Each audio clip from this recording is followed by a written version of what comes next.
What would you do if a single act of kindness changed your entire life forever? When struggling, single father Ethan Walker brought a mysterious, rain-soaked stranger into his home. He never imagined she was the runaway daughter of one of America's wealthiest men. What started as one night of shelter became a collision between two worlds: poverty and privilege, desperation and hope. Stay with me until the very end of this story, and comment which city you're watching from so I can see how far this tale of unexpected love has traveled. The rain fell like cold needles against Ethan Walker's face as he trudged down Maple Street, his work boots splashing through puddles that reflected the dying glow of streetlights. It was nearly midnight, and Cedar Falls, a town small enough that everyone knew your business, but not small enough to actually care, had rolled up its sidewalks hours ago. The only sounds were the rhythmic patter of rain and the occasional hiss of tires on wet pavement from the highway a mile away. Ethan pulled his reflective safety jacket tighter, though it did little against the October chill that had settled over northern Minnesota. His bones ached with the particular exhaustion that comes from 12-hour shifts loading freight at the distribution center, the kind of tired that sleep never quite cured because you knew you'd be doing it all again in less than 10 hours. He was thinking about Lila, as he always did during these long walks home. His 7-year-old daughter would be asleep by now, curled up under the patchwork quilt his mother had made before she passed. Mrs. Chen from next door would be dozing in the armchair, the television's blue glow flickering across her kind, weathered face. He'd have to wake her gently, press $20 into her hand despite her protests, and thank her again for watching Lila while he worked nights. $20 he couldn't afford, but what choice did he have? Ethan was so lost in mental calculations, rent due in 5 days, electricity bill already 2 weeks late, Lila needing new shoes before winter really hit, that he almost missed her. Almost. But there's something about human suffering that catches the eye even when you're drowning in your own. Maybe it's instinct, or maybe it's just that people like Ethan, who knew what rock bottom felt like, developed a radar for others teetering on that same edge. She was huddled under the awning of Murphy's Hardware, which had been closed since 6. The streetlight above cast her in harsh shadows, but Ethan could see enough. A young woman, maybe early 20s, soaked to the bone despite the inadequate shelter. Her dark hair hung in wet ropes around her face. She wore jeans and a thin jacket that might have been expensive once, but now just looked pathetic against the rain.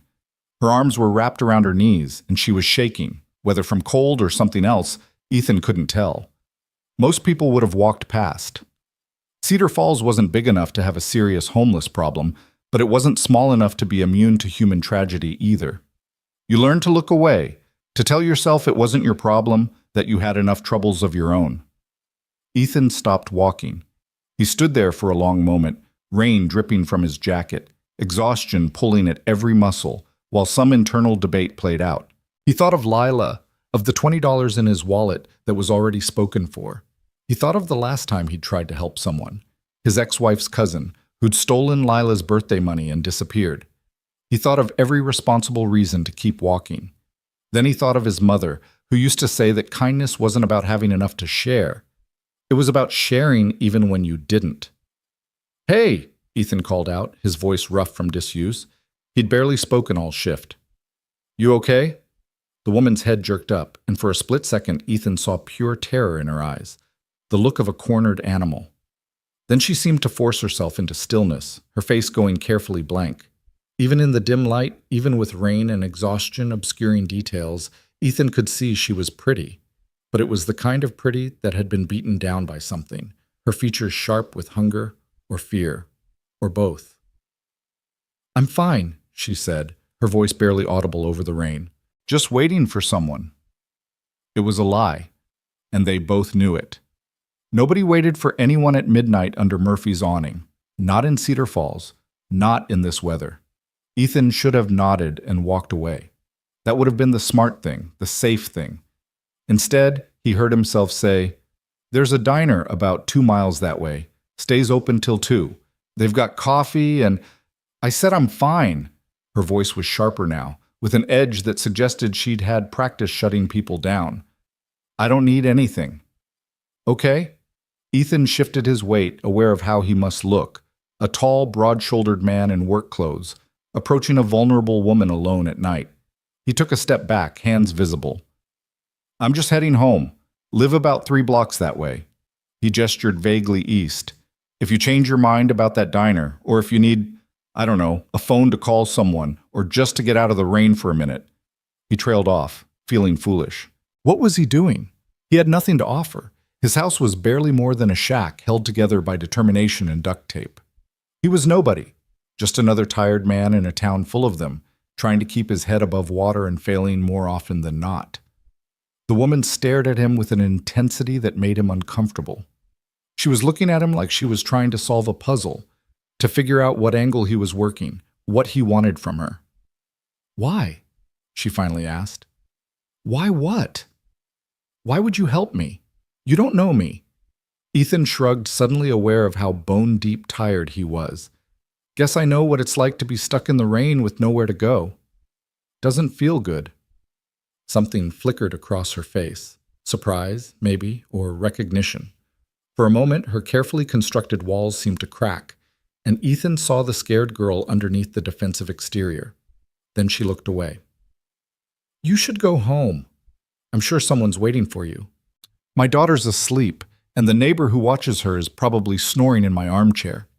Ethan surprised himself with the confession. He didn't usually talk about his life to strangers. Look, I'm not trying to be a hero or anything. I'm just saying, it's cold, you're wet, and I've got a couch and a roof that doesn't leak. Much. I don't need your pity. The words came out hard, but Ethan heard the waver underneath them, pride trying to hold against need.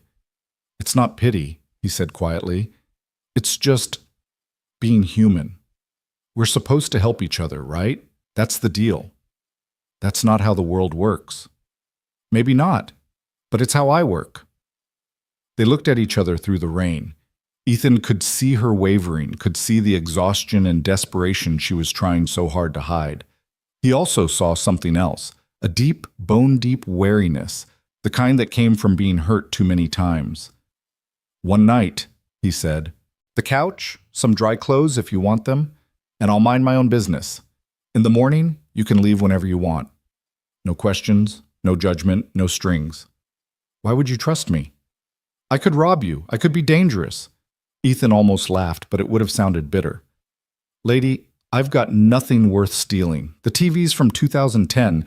There's maybe $40 in the whole house, and the most valuable thing I own is a used Honda that breaks down twice a month. You're welcome to any of it if it helps. It was the truth, delivered without self-pity or anger, just fact.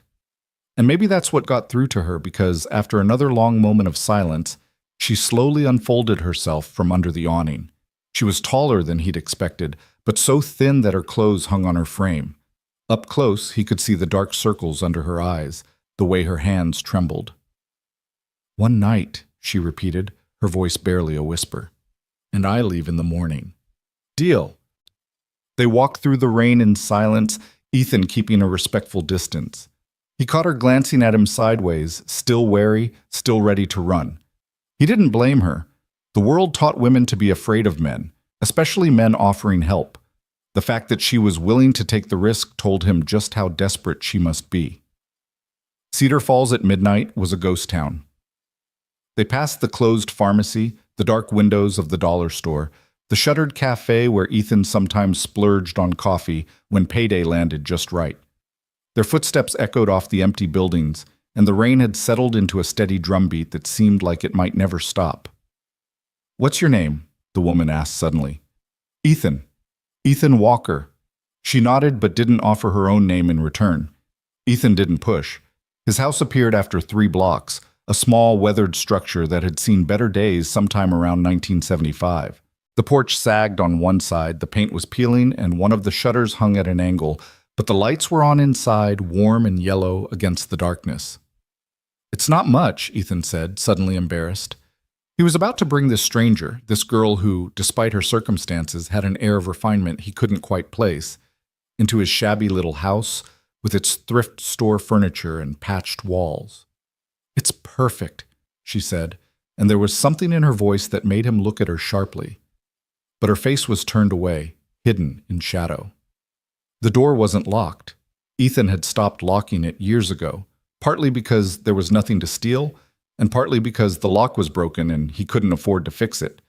They stepped into the small living room, and sure enough, Mrs. Chen was asleep in the armchair, her reading glasses slipping down her nose, a Korean drama playing quietly on the TV. Ethan touched her shoulder gently. "Mrs. Chen?" The old woman startled awake, then smiled when she saw him. Her smile faltered slightly when she noticed the soaked stranger standing in the doorway, but her manners were too good to show disapproval. "Ethan, dear, Lila was an angel, as always, asleep since 8:30. Mrs. Chen gathered her purse, eyeing the young woman with poorly concealed curiosity. "I made some stew. It's on the stove if you're hungry." "You're a lifesaver, Mrs. Chen." Ethan pressed a 20 into her hand, waving away her protests. "Please, I insist." After Mrs. Chen left with a final curious glance at their guest, Ethan closed the door and turned to find the woman standing frozen in the middle of his living room, dripping water onto the worn carpet. She was looking around with an expression he couldn't quite read. Not disgust, not pity, but something more complex. "Bathroom's down the hall," Ethan said, trying to see his home through her eyes and feeling inadequate. "There's towels in the closet. They're clean, just old.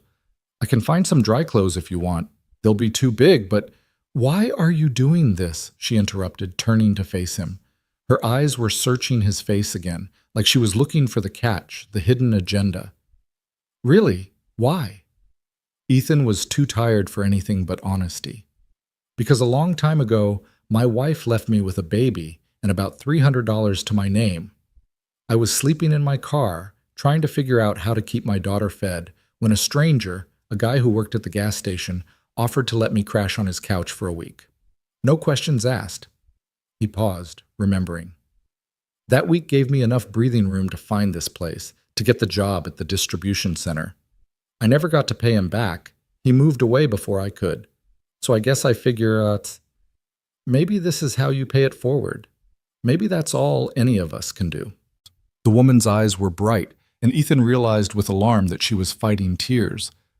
"I don't even know your name," she whispered. "Sophie," she said after a moment. "My name is Sophie." "Okay, Sophie, let's get you dry." 20 minutes later, Sophie emerged from the bathroom wearing a pair of Ethan's old sweatpants and a University of Minnesota t-shirt that hung to her knees. Her hair was still damp but no longer dripping, and some color had returned to her face.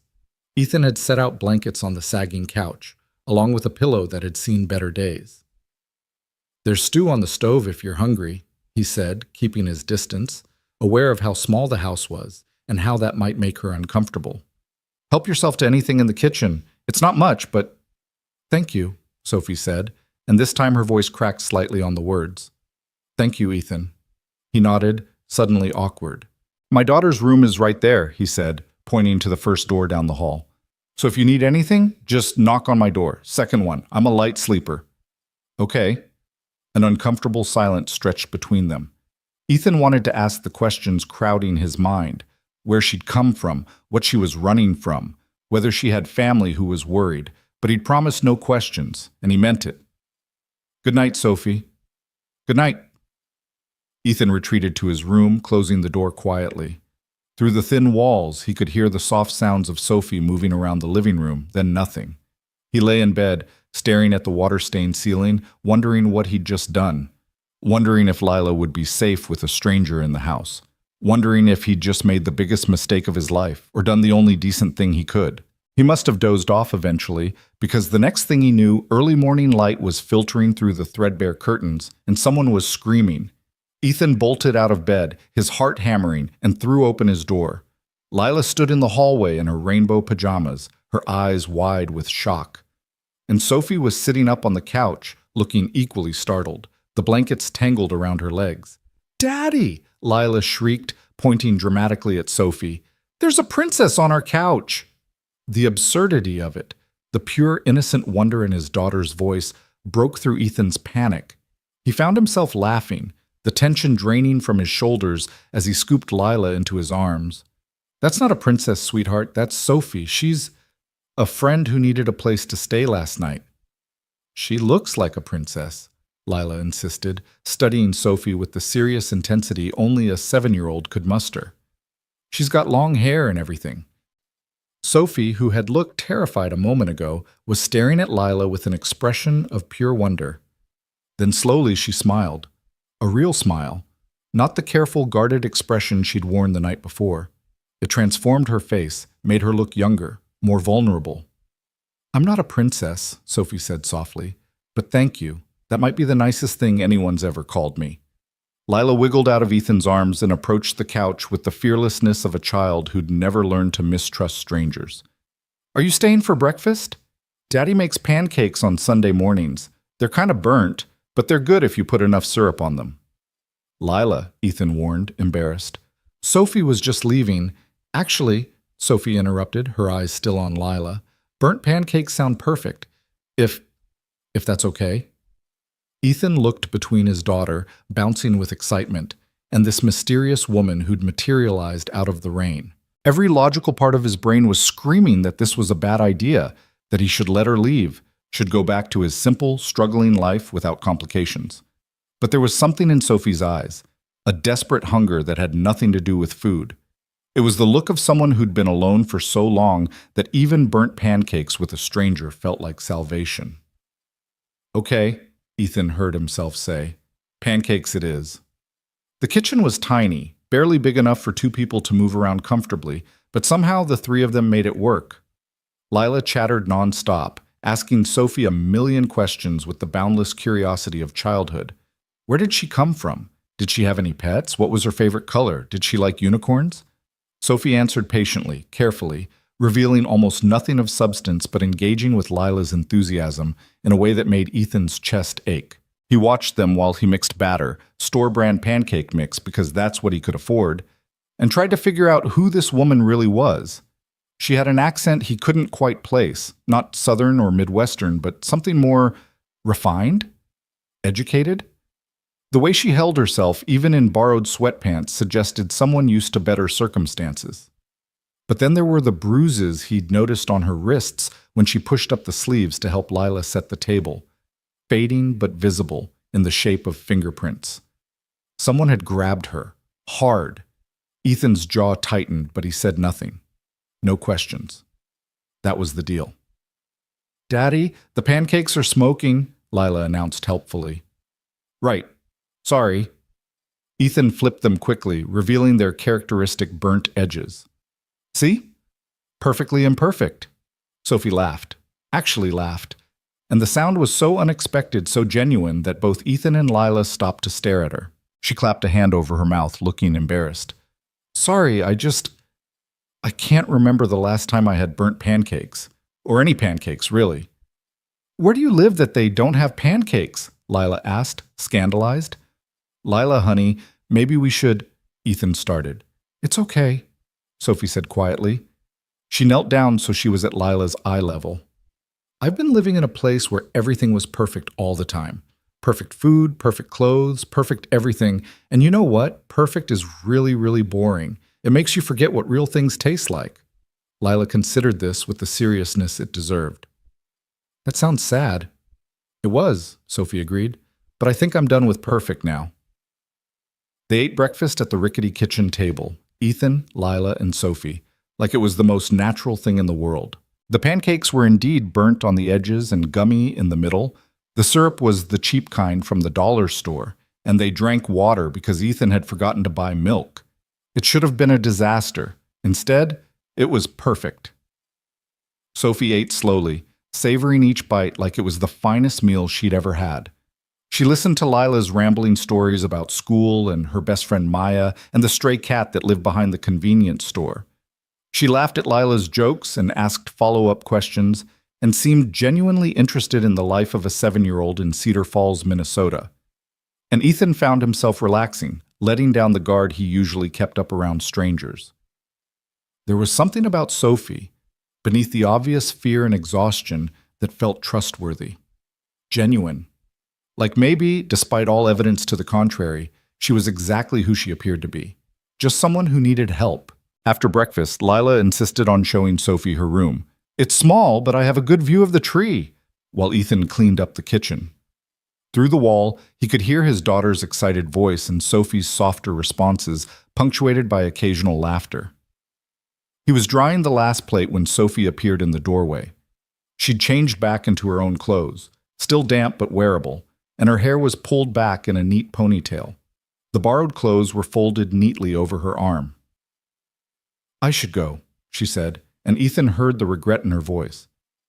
"I've imposed enough. Thank you for everything." "Where will you go?" The question was out before Ethan could stop himself. Sophie's face shuddered.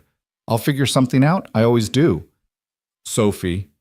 Ethan set down the dish towel, choosing his words carefully. "Look, I know I said no questions, and I meant it. But if you need... Cedar Falls isn't big, but there are resources. The church runs a shelter, and there's... I can't go to a shelter." Her voice was sharp, almost panicked. "I can't. There are people looking for me. If I use my name anywhere, if I show up on any official registry..." She stopped, seeming to realize she'd said too much. Ethan's mind was racing. People looking for her, running from something official, those bruises on her wrists. "Are you in trouble?" he asked quietly. "Like legal trouble?"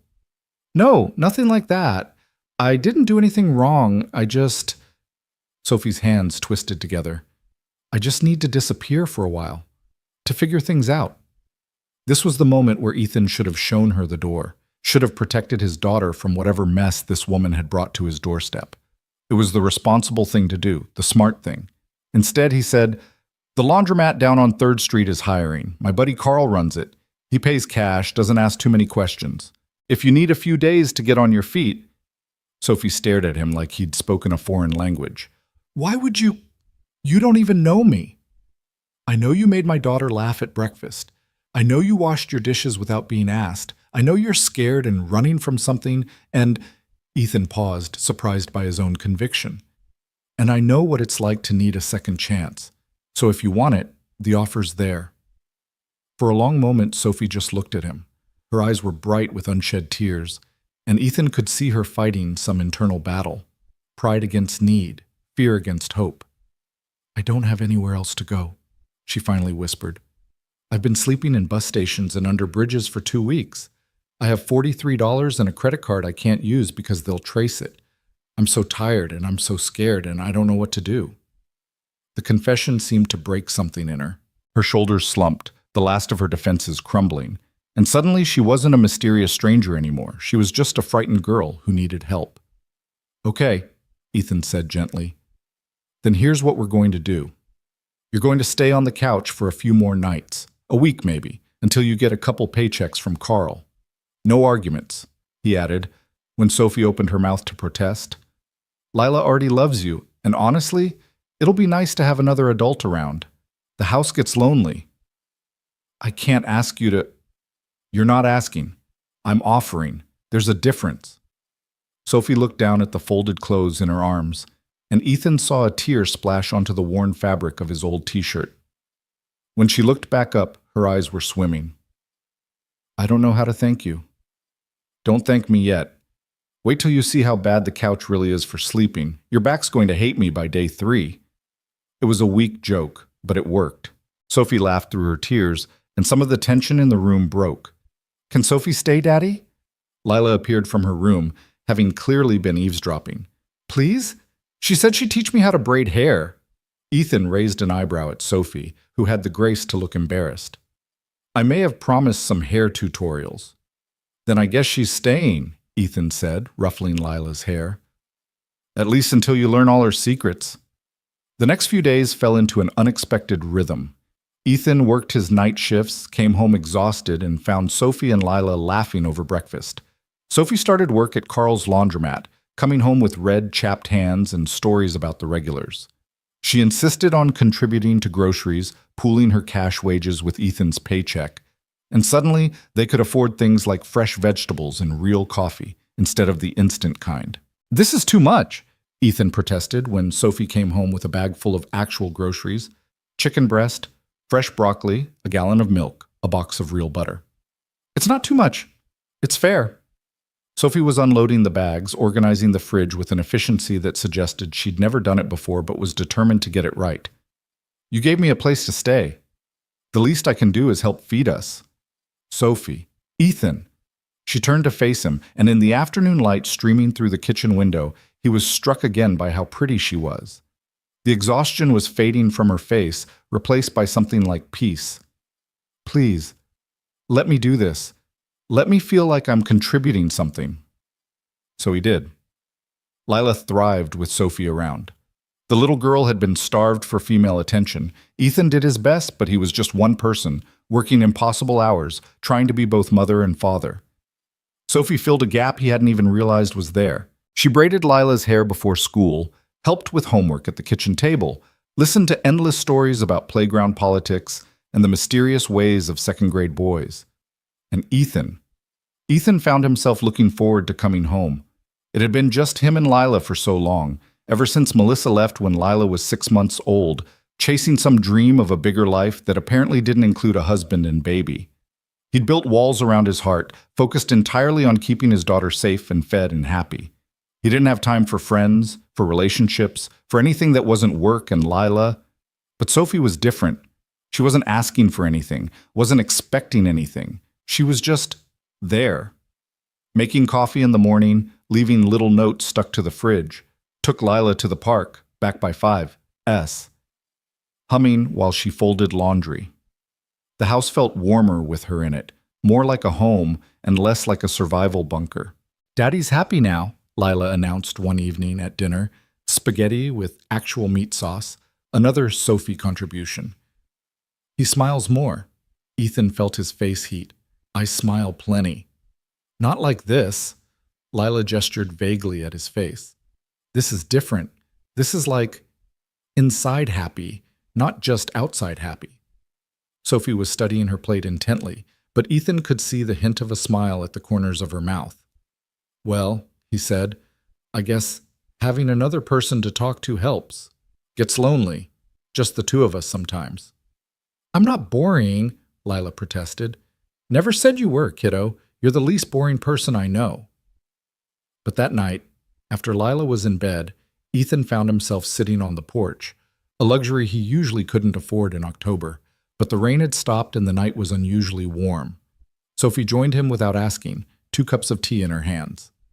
"Where'd the tea come from?" Ethan asked, accepting his cup. "I bought it. Hope that's okay.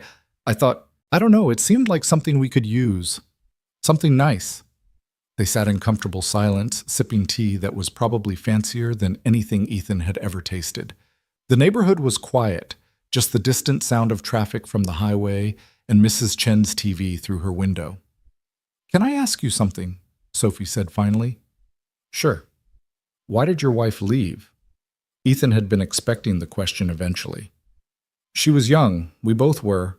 Got married too fast, had Lila too soon.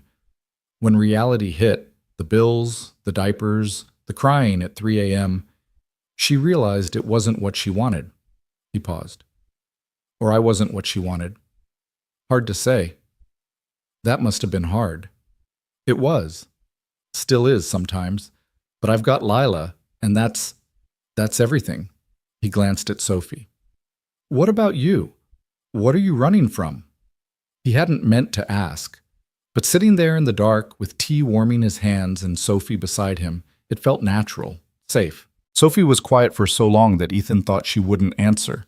Then, expectations, control, a life that looked perfect, but felt like a prison. Her voice was soft, almost dreamy. "I had everything, Ethan. Everything anyone could want, and I was so miserable I couldn't breathe." "Family?" "My father. My mother died when I was 12. After that, it was just him and me. And his empire, his legacy, his plans for my future." She laughed bitterly. "Do you know what it's like to have your entire life mapped out before you're old enough to understand what you're losing?" Ethan thought about his own life. The constant struggle, the uncertainty, never knowing if he'd make rent. "Can't say I do. Sounds suffocating, though." Is. I don't know." Sophie set down her tea, wrapping her arms around herself. "He's probably looking for me, probably hired people.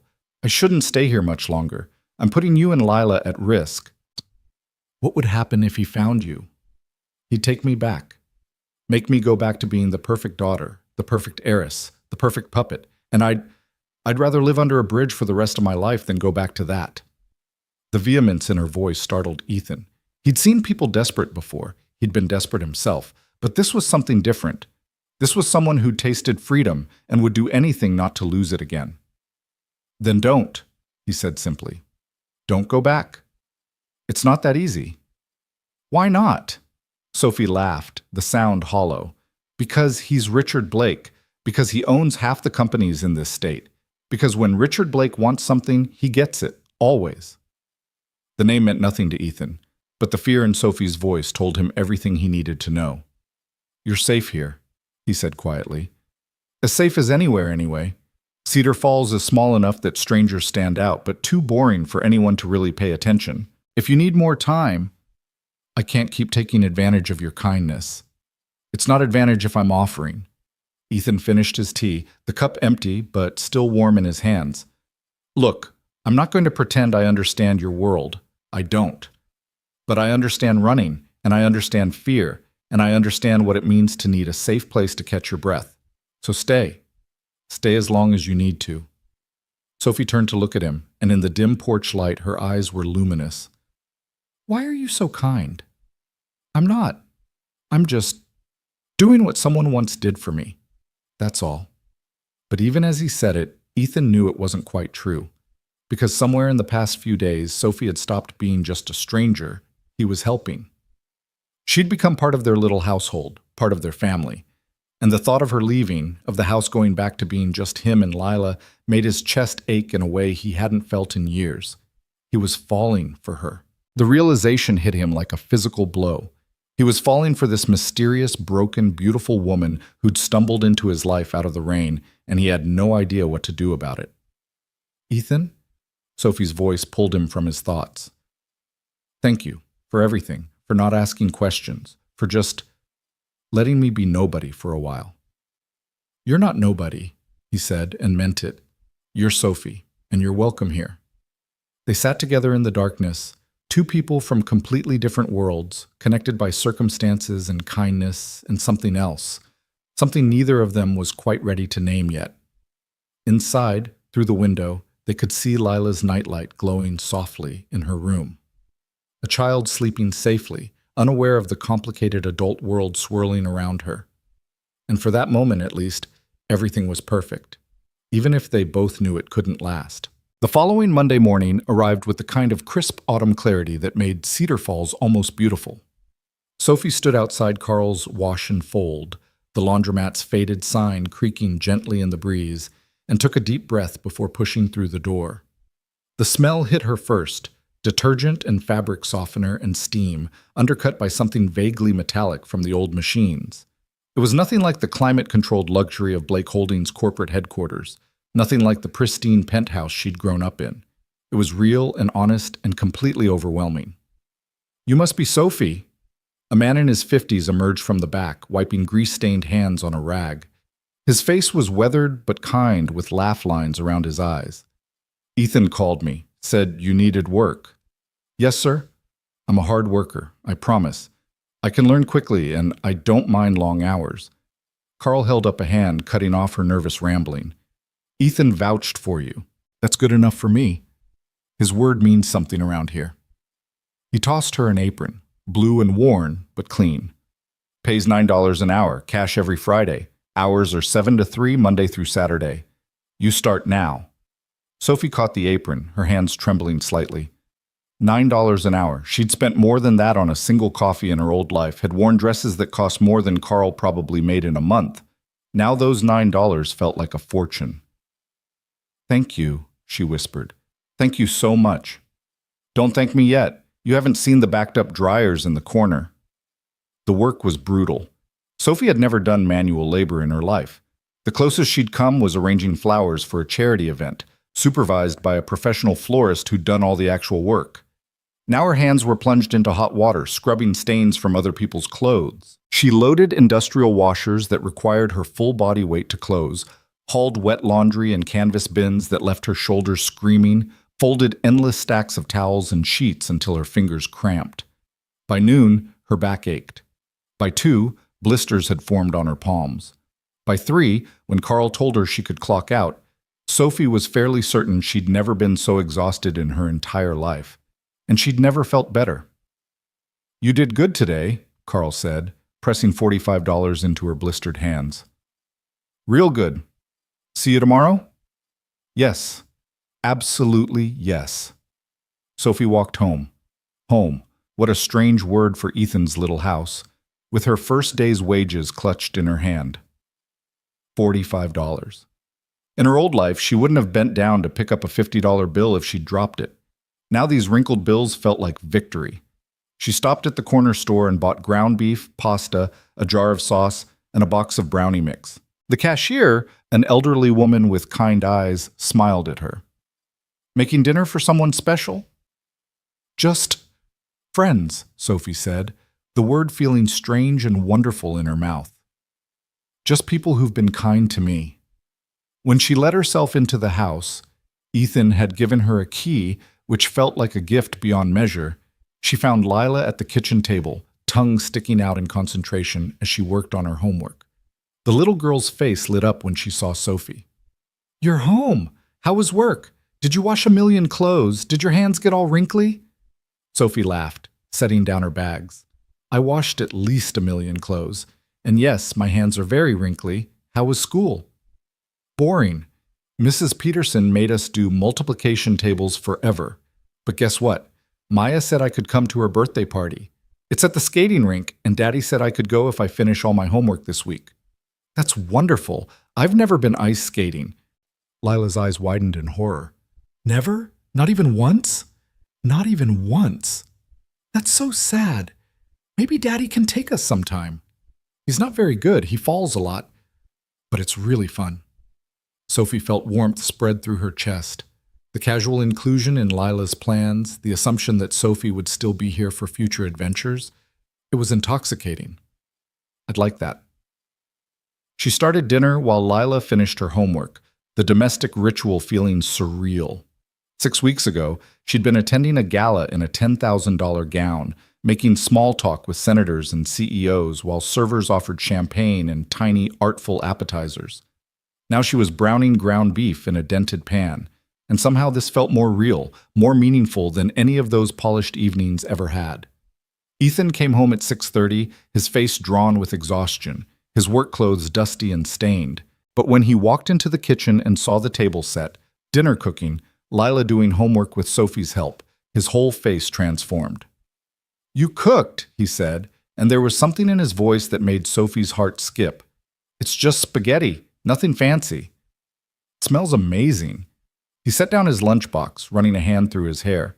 "How was your first day?" "Hard. Wonderful. Strange." Sophie stirred the sauce, avoiding his eyes. "Carl's nice. The work is different than anything I've ever done." "Your hands."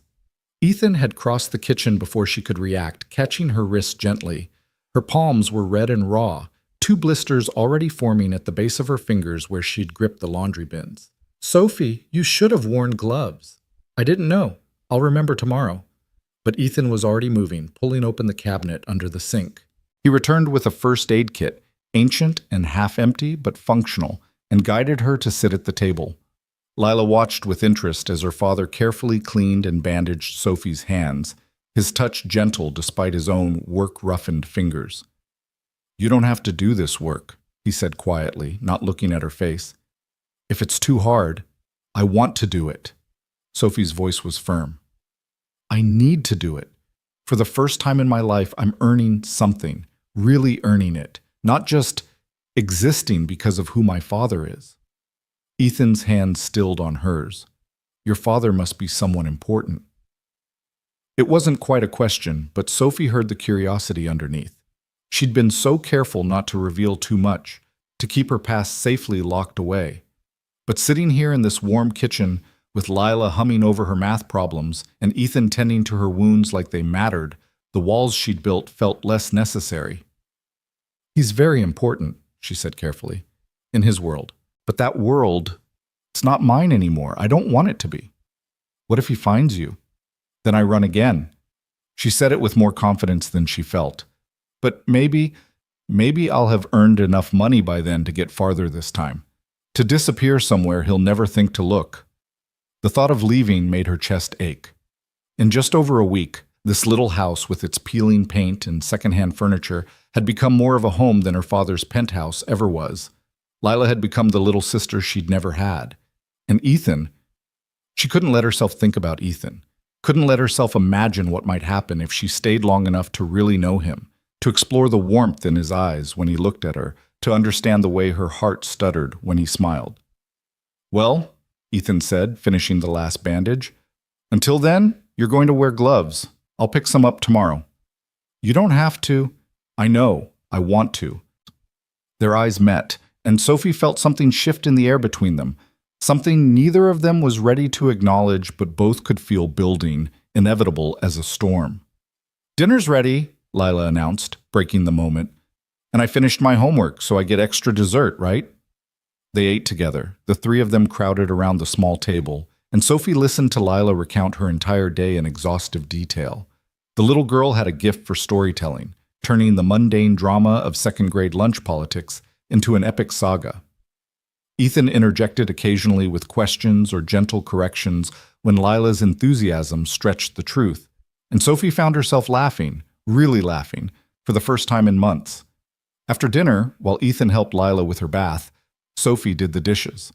Her bandaged hands made the task awkward, but she managed. She was drying the last plate when she noticed something on the counter, a stack of bills half hidden under a newspaper. The top one was stamped in red. "Final notice," says she shouldn't have looked. It was none of her business, but her eyes caught the amount, $847.23, and the words, "Electric service will be discontinued if payment is not received by..." The date was 3 days away. Sophie's stomach twisted. She thought of the groceries she'd bought, the small luxuries she'd been adding to their meals.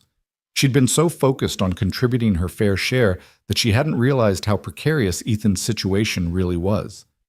The man had taken her in, a stranger, when he was barely keeping his own head above water. The next morning, Sophie left for work earlier than usual. Instead of going straight to the laundromat, she walked 6 blocks to the Cedar Falls Public Library, a small brick building that smelled like old books and possibility. The librarian, a woman in her 30s with purple-framed glasses, looked up with a smile. "Can I help you?"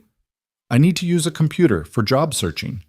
"Sure thing. Sign in here and you can use any of the terminals by the window."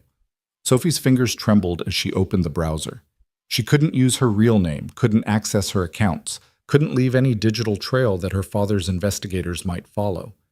But she could look at the balance of her trust fund, the one her mother had left her, the one that would activate when she turned 25. 18 months. She had 18 months until she could access money that was truly hers, not controlled by her father. Until then, she was exactly what she appeared to be, a runaway with nothing but the clothes on her back and whatever she could earn. Unless she went back. Unless she gave in, let her father win, returned to the gilded cage she'd escaped. The thought made her physically ill. Sophie logged off and walked to work, her mind churning.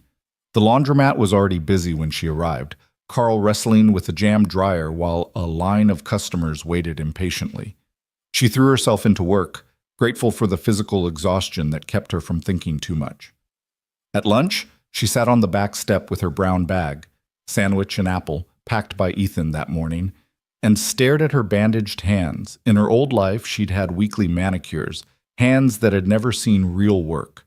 Now they were blistered and raw, and she'd never been more proud of anything in her life. "You settling in okay?" Carl appeared beside her, his own lunch in hand. "I know it's not glamorous work." "It's honest work," Sophie said. "That means more than you know." Carl studied her with shrewd eyes. "Ethan's a good man, one of the best I know. Been through hell and came out the other side still decent, still kind. That's rare." "I know. Just be careful with him. And with Lila, they've been hurt before. They don't need more of it." Sophie looked at the older man, saw the protective concern in his face. "I would never hurt them. They've given me more in 2 weeks than most people give in a lifetime." "Didn't say you would, just said be careful. The road to hell and all that." He stood, brushing crumbs from his pants. "You're doing good work here, Sophie. Whatever you're running from, I hope you find what you're running to." The days blurred together. Sophie fell into a rhythm. Work, home, dinner with Ethan and Lila, evenings on the porch after Lila was asleep. She and Ethan talked about everything and nothing. His childhood in rural Wisconsin, her love of old movies, his dreams of one day owning his own business, her memories of her mother before the cancer took her. They didn't talk about the growing tension between them, the way their hands would brush accidentally and linger a moment too long, the way they'd catch each other staring and quickly look away. They didn't talk about the impossible situation they were in, him barely surviving financially, her hiding from a powerful father who would eventually find her. They didn't talk about what would happen when Sophie's temporary situation became untenable. 2 weeks after Sophie started work, she came home to find something on the porch, a shoebox wrapped in brown paper with a note taped to the top. The handwriting was Ethan's, messy but legible. "If you must walk, walk without pain." Inside were new work shoes, nothing fancy, just sturdy sneakers with good support, but they were exactly her size. And when Sophie calculated the cost, she realized Ethan had probably spent a significant portion of his paycheck on them. She found him in the kitchen, trying to pretend he was absorbed in helping Lila with a science project about plants. Her hands were shaking as she held the box. "Ethan, they're practical," he said quickly, not looking at her. "Your old shoes were falling apart, and you're on your feet all day. It's just practical. You can't afford this." "Sure I can. It's fine." "Ethan, I saw the electric bill. I know things are tight. You can't spend money on me when..." "When what? When you work your hands raw trying to help out? When you make dinner every night and help my daughter with her homework and make this house feel like an actual home for the first time in years?" His voice was rough with emotion. "You don't think that's worth a pair of decent shoes?" Sophie felt tears burn her eyes. "I'm supposed to be the one helping you. You gave me a place to stay, a chance to..." "You're helping, more than you know." Ethan finally looked at her, and the intensity in his eyes made her breath catch. "Sophie, before you got here, I was drowning. Working myself to death, barely keeping my head above water, watching my daughter grow up in the gaps between my shifts. Now there's someone here when I get home. Someone who cares about Lila, who makes her laugh, who braids her hair and listens to her stories. Someone who..." He trailed off, seeming to realize he was saying too much. "Someone who what?" Sophie whispered. "Someone who makes me remember there's more to life than just surviving." The air between them was electric. Lila was in the other room, humming to herself, oblivious to the moment unfolding in the kitchen. Sophie took a step closer to Ethan, then another, until she could see the flecks of gold in his brown eyes, could smell the faint scent of laundry detergent that always clung to him. "I should go," she said, but she didn't move. "I should take my things and go before I make everything more complicated than it already is. Please don't." 2 words. That's all it took to shatter whatever resolve she'd been clinging to. "I'm going to break your heart," Sophie said, her voice breaking. "When my father finds me, or when I have to run again, I'm going to break your heart and Lila's heart and mine, and I don't know how to stop it." "Then don't think about it. Don't think about tomorrow or next week or what happens when... Just be here now. Be here with us." It was the worst advice anyone could have given, the most irresponsible, illogical, dangerous thing either of them could do. They both knew it. Sophie kissed him anyway. It was gentle at first, tentative, both of them testing the waters of something they'd been pretending didn't exist. Then Ethan's hand came up to cup her face, and Sophie's fingers twisted in his shirt, and the kiss deepened into something urgent and desperate and real. When they finally broke apart, both breathing hard, Sophie rested her forehead against his chest. She could feel his heart hammering, matching the frantic rhythm of her own. "This is a terrible idea," she whispered. "The worst," he agreed. "I don't care." "Me neither." From the other room, Lila called out, "Daddy! Sophie! Come see what I made!"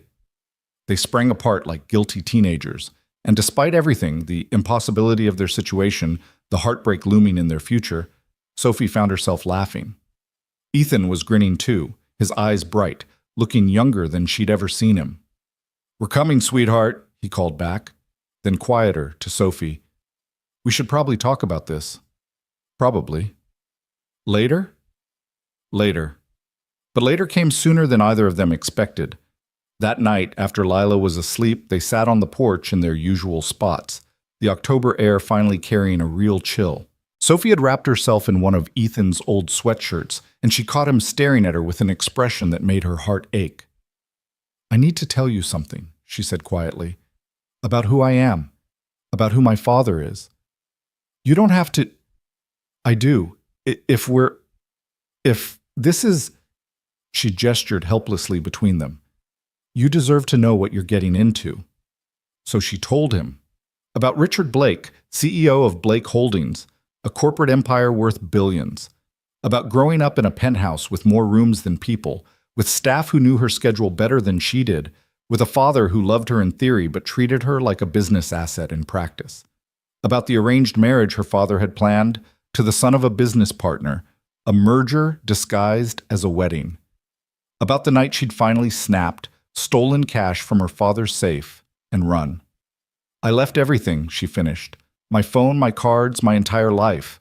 The only thing I took was my mother's necklace, the sapphire one she wore every day before she died. I sold it to a pawn shop in Chicago for $800. That's what I've been living on. That and what I make at Carl's." Ethan was quiet for a long time, processing. Sophie waited, heart in her throat, for him to tell her to leave, to say he couldn't risk getting involved with someone like her, someone whose father had the resources to destroy anyone who got in his way. Instead, he said, "Your mother's necklace. Did it hurt? To sell it?" Of all the questions she'd expected, that wasn't one of them. Sophie felt tears prick her eyes. "Yes, it was the last piece of her I had. But I told myself she'd understand, that she'd want me to be free more than she'd want me to keep a necklace. She sounds like she was a good mom. She was. She was everything my father isn't, warm and kind and present. When she died, it was like all the color drained out of my life. My father threw himself into work, and I just existed. A pretty doll in a pretty cage." "You're not a doll." Ethan's voice was fierce. "You're strong and brave and so damn stubborn. You work harder than anyone I know, even when your hands are bleeding. You make my daughter laugh. You make me—" He stopped, shook his head. "Sophie, I don't care who your father is or how much money he has. I care about you, the real you. The woman who burns pancakes and falls asleep on the couch with Lila watching Disney movies. That's who I see." Sophie launched herself at him, kissing him hard, tasting salt from her own tears. His arms came around her, solid and real, and for the first time since she'd run, Sophie let herself believe that maybe, just maybe, she could have this. Could have him. They stayed on the porch until the cold drove them inside, wrapped around each other, stealing kisses between whispered conversations. They talked about everything, fears and hopes and all the impossible dreams that seemed slightly less impossible when spoken aloud in the darkness. "What would you do?" Sophie asked. "If you could do anything, if money wasn't an issue." Ethan was quiet, his hand absently playing with her hair. "I'd open a restaurant, nothing fancy, just a place where people could get good, honest food, comfort food, the kind of stuff my mom used to make." He laughed softly. "I know it's stupid. I can barely keep my own kitchen running, and I'm dreaming about feeding other people." "It's not stupid. It's beautiful." "What about you? If you weren't running, what would you want?" Sophie considered. In her old life, she'd never been asked what she wanted. Her future had been predetermined, every step planned by her father and his advisors. I think I'd want exactly this. A small house, a normal job, people who care about me for who I am and not what I can do for them." She paused. "Maybe I'd go back to school. I had 2 years of college before my father pulled me out to work for the company. I was studying art history. I loved it." "You should do it. When things settle down, when you're safe, you should finish your degree." "Maybe, if I ever get the chance." The unspoken threat hung between them. Sophie's father, his resources, the inevitable moment when her hiding place would be discovered. But they pushed it aside, clinging to the fragile present, to these stolen moments of happiness that felt all the more precious for their fragility. The next few weeks were the happiest of Sophie's life. She worked at the laundromat, her hands growing calloused but capable. She came home to Lila's excited chatter and Ethan's tired smiles.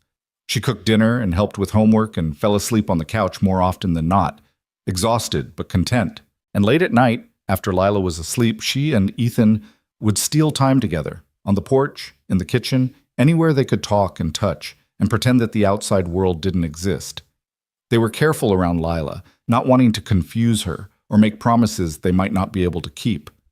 But the little girl was perceptive, and Sophie caught her watching them with knowing eyes, a small smile playing at her lips. "Are you and Daddy boyfriend-girlfriend?" Lila asked one Saturday morning while they were making pancakes. Less burnt now, Sophie had been practicing. Sophie nearly dropped the spatula. "What makes you ask that?" "You smile at each other all the time. And Daddy's happy now, really happy, not just pretend happy." Lila tilted her head, considering. "I think it would be okay if you were boyfriend-girlfriend. I like you." "I like you too, sweetheart." "So are you? Boyfriend-girlfriend?" Sophie looked at this remarkable little girl, so wise beyond her years, so open-hearted despite everything she'd been through. "Yes," she said quietly. "I think we are. Is that really okay with you?" Lila's face split into a grin. "It's super okay. Does this mean you'll stay forever?" And there it was. The question Sophie had been dreading, the one she didn't have an answer to. "I'll stay as long as I can," she said, which was both the truth and not enough. "Good, because you're like a mom, kind of. Not exactly, because I had a mom and she left, but you're like what I think a mom should be. You don't leave, even when things are hard." Sophie pulled Lila into a fierce hug, her eyes burning with tears. Over the little girl's shoulder, she saw Ethan standing in the doorway, and the look on his face, love and hope and fear all mixed together, nearly broke her heart. That afternoon, while Lila was at Maya's birthday party, Ethan convinced Sophie to go with him on a delivery run. He'd picked up a side gig helping his neighbor, Mr. Patterson, deliver firewood to supplement his income. Sophie insisted on helping, wanting to repay some small fraction of everything Ethan had given her.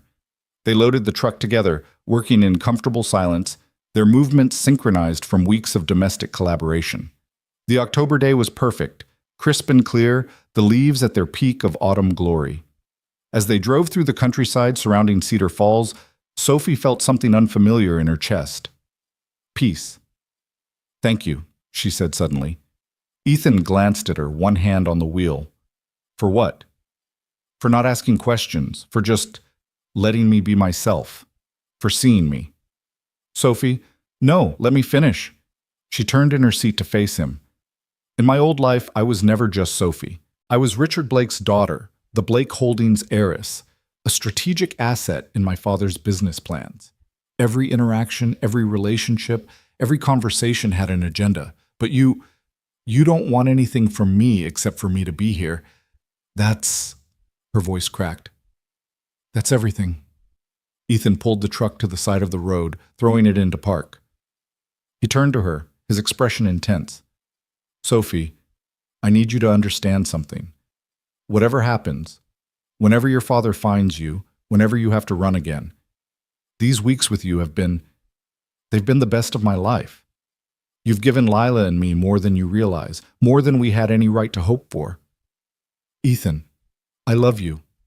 The words hung in the air between them, raw and honest. "I know it's too soon, I know it's crazy, but I love you. And I need you to know that, so that when you have to go, you'll remember that someone loved you for exactly who you are." Sophie was crying now, tears streaming down her face. "I love you too. God help me. I love you too."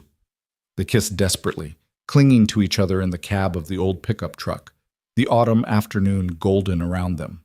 And for that moment, they let themselves believe in impossible things, in futures that might never come, in love strong enough to overcome any obstacle, in the fairy tale ending they both knew was probably beyond their reach. They were so lost in each other that neither of them noticed the dark sedan that had followed them from Cedar Falls, or the man inside taking photographs with a long-lens camera, documenting everything. Richard Blake's investigator had finally found his target. The delivery run took longer than expected. By the time Ethan and Sophie returned to Cedar Falls, the sun was setting, painting the sky in shades of orange and pink that seemed almost too beautiful to be real. They picked up Lila from Maya's house, the little girl chattering excitedly about the skating party, her cheeks flushed with happiness and sugar from birthday cake. Sophie sat in the back seat with Lila, listening to her animated recounting of every detail, how Maya's older brother had fallen on the ice 3 times, how they'd had pizza with extra cheese, how the birthday girl had gotten roller skates that lit up when you moved. It was mundane and perfect, and Sophie felt her heart swell with the kind of contentment she'd never known existed. "Did you have fun on the delivery?" Lila asked, finally pausing for breath. "We did," Sophie said, catching Ethan's eyes in the rearview mirror. "It was a beautiful afternoon. Daddy was probably boring. He's always talking about wood types and moisture content and stuff nobody cares about." Ethan laughed. "Hey, moisture content is very important. You want your firewood to burn properly." "See? Boring." But Lila was grinning, and Sophie realized this was their language. The teasing, the casual affection, the way they communicated love without ever having to say it directly. She'd never had that with her father. Their conversations had always been formal, transactional, like business meetings between strangers who happened to share DNA. They stopped at the corner store for milk. Lila had reminded them 3 times that they were out, and Sophie stayed in the truck with Lila while Ethan ran inside. Through the window, she watched him joke with the cashier, probably Tom or Tim, another person in this small town who knew Ethan's name and story. Everyone here seemed to know everyone else, their lives interwoven in a way that felt both claustrophobic and comforting. "Sophie?" Lila's voice was unusually serious. "You're not going to leave like my mom did, are you?" Sophie's heart clenched. She turned to face Lila fully, seeing the vulnerability in those wide eyes, the fear that came from already being abandoned once. "Sweetheart, because Daddy really likes you, like, really, really, and I like you too, and if you left, it would make us really sad. Especially Daddy. He tries to hide it, but I can tell." "Lila, I don't want to leave. I love being here with you and your dad." "But you might have to." It wasn't a question. Somehow this 7-year-old understood more than Sophie gave her credit for. "Because of the people looking for you." Sophie froze. "What makes you think people are looking for me?" "I heard you and Daddy talking one night. I wasn't trying to listen, but my room is right there, and sometimes I can't sleep." Lila picked at her seatbelt. "Are they bad people?" "No, not bad exactly, just people from a life I don't want anymore." "Oh." Lila was quiet for a moment. "My mom left because she didn't want our life anymore either. She wanted something different, something better than Daddy and me." The matter-of-fact way Lila said it nearly broke Sophie's heart. "Your mom made a terrible mistake. Your life here with your dad, it's not something to run from. It's something most people would be lucky to have." "Really? Really? Your dad is one of the best people I've ever met, and you—" Sophie reached over to tuck a strand of Lila's hair behind her ear. "You're pretty amazing too. Your mom didn't leave because of anything wrong with you or your dad. Sometimes people are just lost. They don't know how to appreciate what they have until it's gone." "Is that what happened to you? You got lost?" "In a way, yes." Sophie had been lost her entire life, wandering through existence that looked perfect from the outside but felt hollow within. She'd been lost until a rainy night led her to a sagging porch and a man who offered kindness without expecting anything in return. "I was lost," Sophie said carefully, "but I think I'm finding my way now." Ethan returned with the milk and a bag of gummy bears. "They were on sale," he said defensively when Lila squealed with delight, and they drove the last few blocks home. The streetlights were just flickering on, casting pools of yellow light on the cracked sidewalks. Mrs. Chen waved from her porch, and Ethan honked in response. It was so normal, so beautifully, painfully normal, that Sophie wanted to freeze this moment forever. To live in this single evening where nothing was wrong and everything was possible, and the future hadn't yet arrived to destroy what they'd built. But the future was already waiting.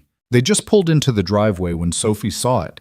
A dark sedan parked across the street, too expensive for this neighborhood, with tinted windows that screamed professional surveillance. Her blood turned to ice. "Ethan," her voice came out strangled. "Ethan, that car." He'd seen it too. His hands tightened on the steering wheel, and she watched his jaw clench. "Get Lila inside, now." "Daddy, what's wrong?" Lila had picked up on the sudden tension, her voice uncertain. "Nothing, sweetheart. Just go inside with Sophie, okay? I'll be right there." Sophie wanted to argue, wanted to tell him to come with them, to hide, to run, but one look at his face told her he wouldn't.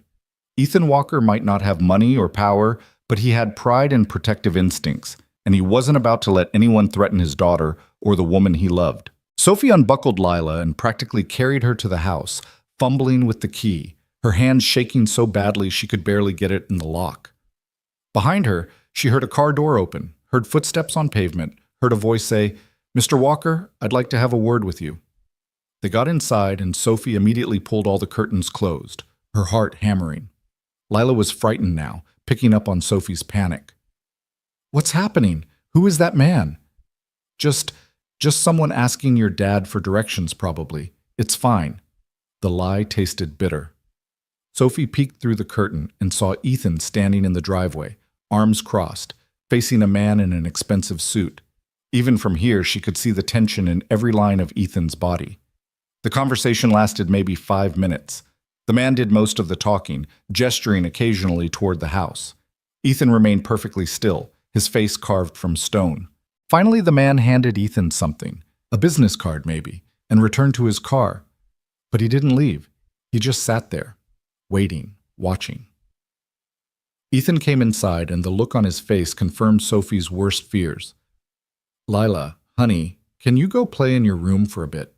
Sophie and I need to talk." "But please, sweetheart, just for a little while." Lila looked between them, saw something that made her swallow her protests, and trudged down the hall. Her door closed with a soft click. Ethan turned to Sophie, and she saw a dozen emotions flicker across his face: anger, fear, resignation, and underneath it all a bone-deep sadness that made her want to weep. "He knows," she whispered. "My father knows I'm here." That was his investigator, Robert Sharp. "He showed me pictures of you at the laundromat, walking with Lila, sitting on our porch. He's been watching for days." Ethan's voice was tight, controlled, like he was barely holding himself together. "He said Richard Blake is concerned about his daughter's welfare, that he's been searching for weeks, that he just wants to know you're safe."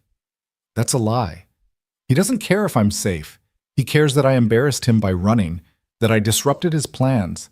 Sophie, you don't know him, Ethan. You don't know what he's capable of." She was pacing now, her mind racing through possibilities, escape routes, ways to disappear again. "I have to leave, tonight.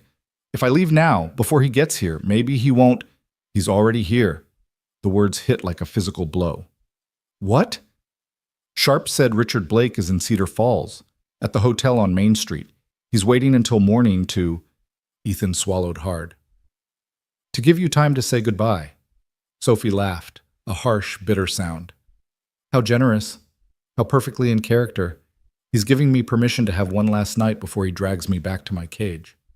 "You don't have to go with him. You're an adult. He can't force you." "Can't he?" Sophie spun to face Ethan, and she knew her face must be wild, desperate. "You don't understand the kind of power he has. The lawyers, the connections, the ability to make anyone's life a living hell if they get in his way. If I don't go willingly, he'll find a way to force me, and anyone who tries to help me will become collateral damage." "I don't care." "I do." The words came out as a shout, and Sophie heard Lila's door crack open down the hall. She lowered her voice. "I care, Ethan. I care about you and Lila. I won't let him destroy you because of me." "So what? You're just going to leave? Go back to that life you hate so much? Marry some stranger because your father demands it?"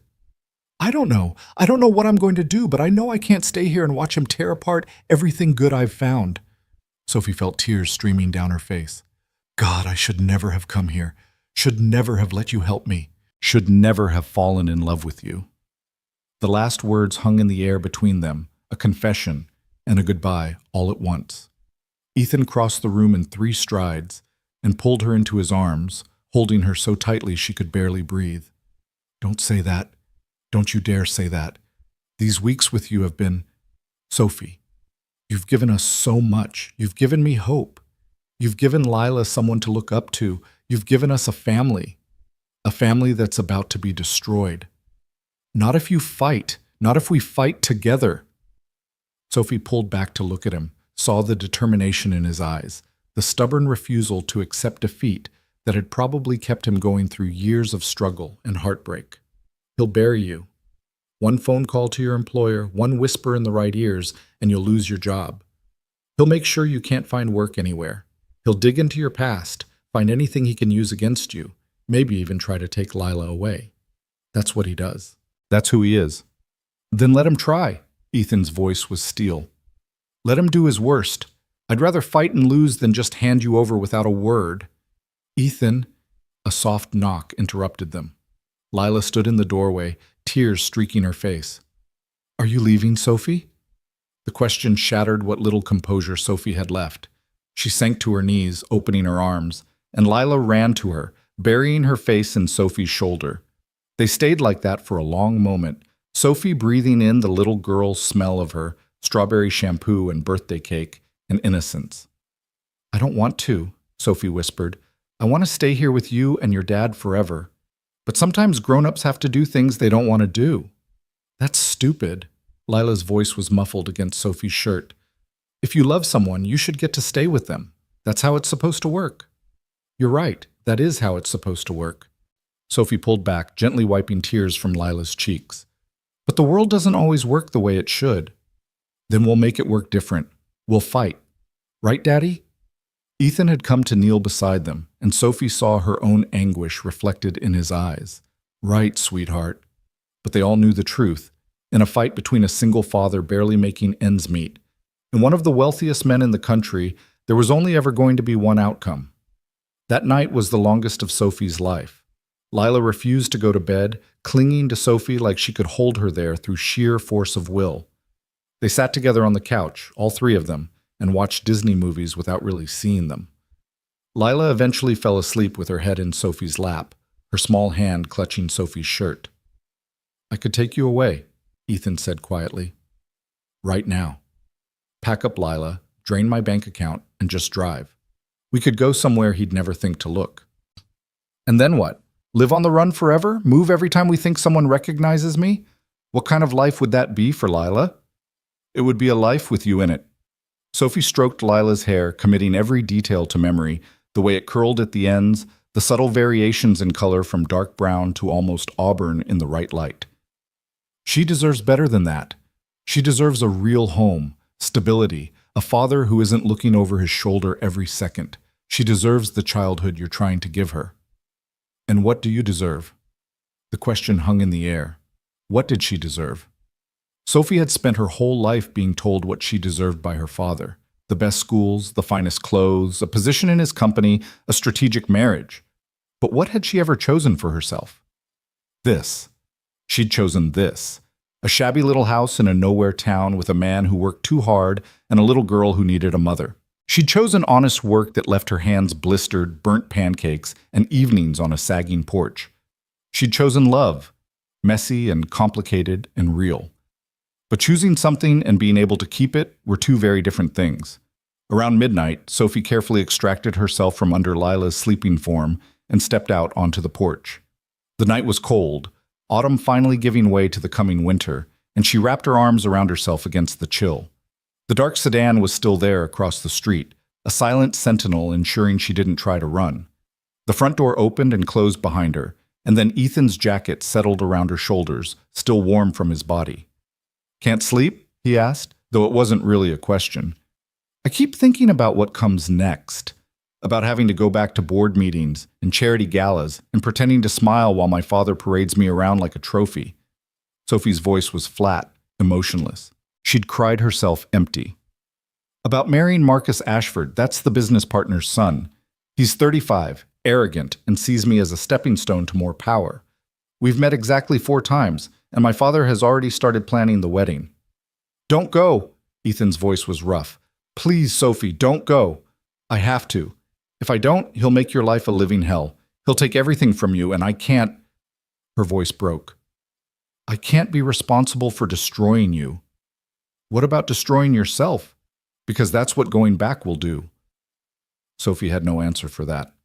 They stood in silence, watching their breath turn to mist in the cold air, until finally Ethan spoke again. "Come with me. I want to show you something." He led her inside to the kitchen and pulled out a worn shoebox from the back of a cabinet. Inside were papers, official documents, bank statements, a few photographs. Ethan spread them on the table. "This is everything I have. My lease, month to month, costs $650. My bank account, currently at $347. My truck, paid off, but needs about $800 in repairs I've been putting off.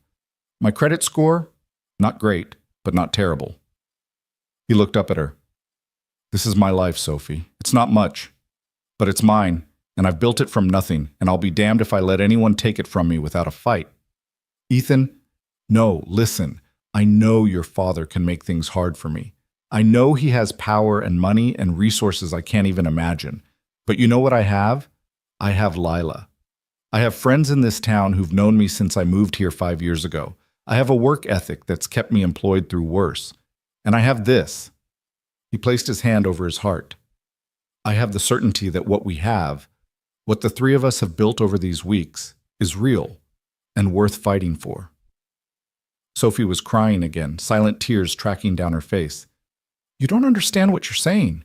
You don't understand the kind of man my father is."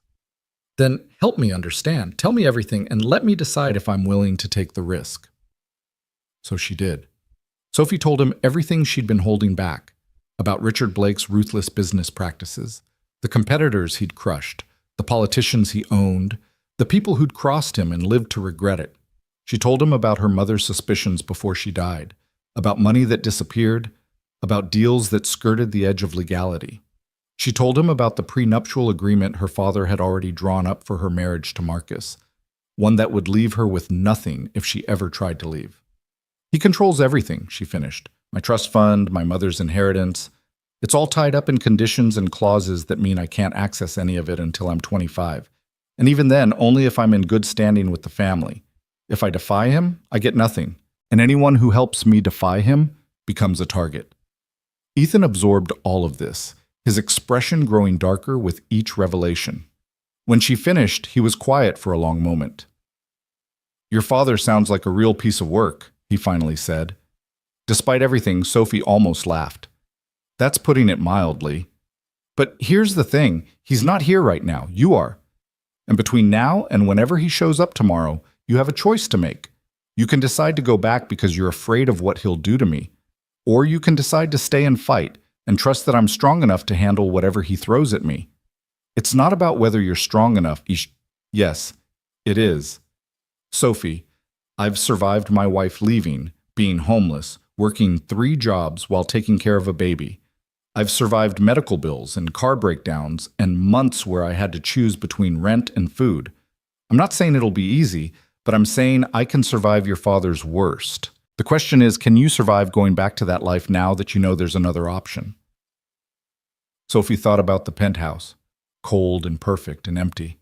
She thought about Marcus Ashford and his calculating eyes, about a future mapped out in board meetings and strategic alliances.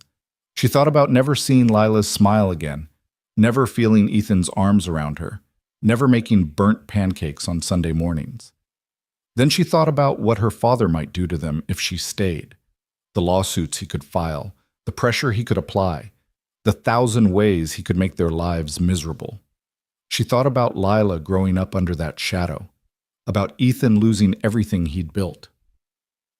"I don't know what to do," she whispered. "I don't know how to choose between destroying myself and destroying you."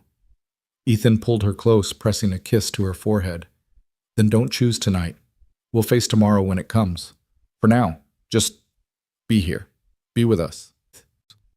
They returned to the couch where Lila still slept, and somehow Sophie dozed off, wrapped in Ethan's arms, the 3 of them huddled together like survivors of a shipwreck clinging to debris. She woke to pale morning light filtering through the curtains and the sound of car doors closing outside. Her heart lurched. Through the window she saw them, 2 sleek black cars gleaming in the autumn morning like ravens come to claim the dead. And standing beside the first car, tall and imposing in a cashmere coat that probably cost more than Ethan made in 6 months, was Richard Blake. Sophie's father had arrived. Ethan was already awake, had probably been awake for hours.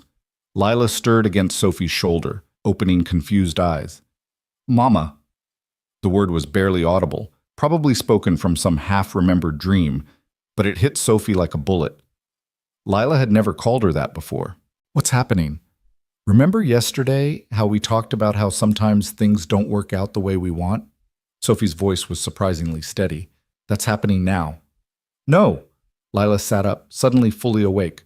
"No, you're not going. Tell him to go away. Tell him you're staying with us." A knock at the door, sharp, authoritative, exactly the kind of knock Richard Blake would use. Ethan stood, his jaw set, and Sophie saw his hands clench into fists before he forced them to relax. "Stay here," he said quietly. "Ethan, don't—" But he was already moving to the door. Sophie heard it open, heard her father's voice, smooth and cultured and cold as winter steel. "Mr. Walker, I'm Richard Blake. I believe you have something that belongs to me." Sophie belongs to herself. Legally, as she's still listed as a dependent on my household and her affairs are managed through family trusts, that's debatable. But I'm not here to argue law with you. I'm here to collect my daughter and return her to her proper place. Sophie forced herself to stand, to walk to the door on legs that felt like water. She stopped beside Ethan, and when her eyes met her father's, she saw his expression flicker. Surprise. Then something that might have been hurt, quickly buried under his customary mask of control. "Hello, Father." "Sophia." Richard Blake's gaze swept over her, taking in the borrowed clothes, the work-roughened hands, the house behind her with its peeling paint and secondhand furniture. "You look different." "I am different." "So I see. Living in poverty with a man you barely know, very mature, very well thought out." His tone was acidic. "Do you have any idea how much embarrassment you've caused? How many calls I've had to field? How many questions I've had to dodge about where my daughter disappeared to?" "I'm sorry your image took a hit, Father. That must have been terrible for you." Richard's eyes narrowed at her sarcasm. "Get your things. We're leaving. Now." "No." The word hung in the air like a thrown gauntlet. Richard Blake was clearly not accustomed to being told no. His face darkened, and Sophie saw the anger he usually kept so carefully contained begin to surface. "I beg your pardon?" "I said no. I'm not going with you." "Sophia, don't be ridiculous. You've had your little adventure, made your point, whatever this was about. Now it's time to come home and be sensible." "This isn't an adventure. This is my life, the life I chose." Richard's laugh was sharp and humorless. "Chose? You think you've chosen this?" He gestured at the house, at Ethan, with barely concealed contempt. "You think love lives in a shack with burnt toast and poverty?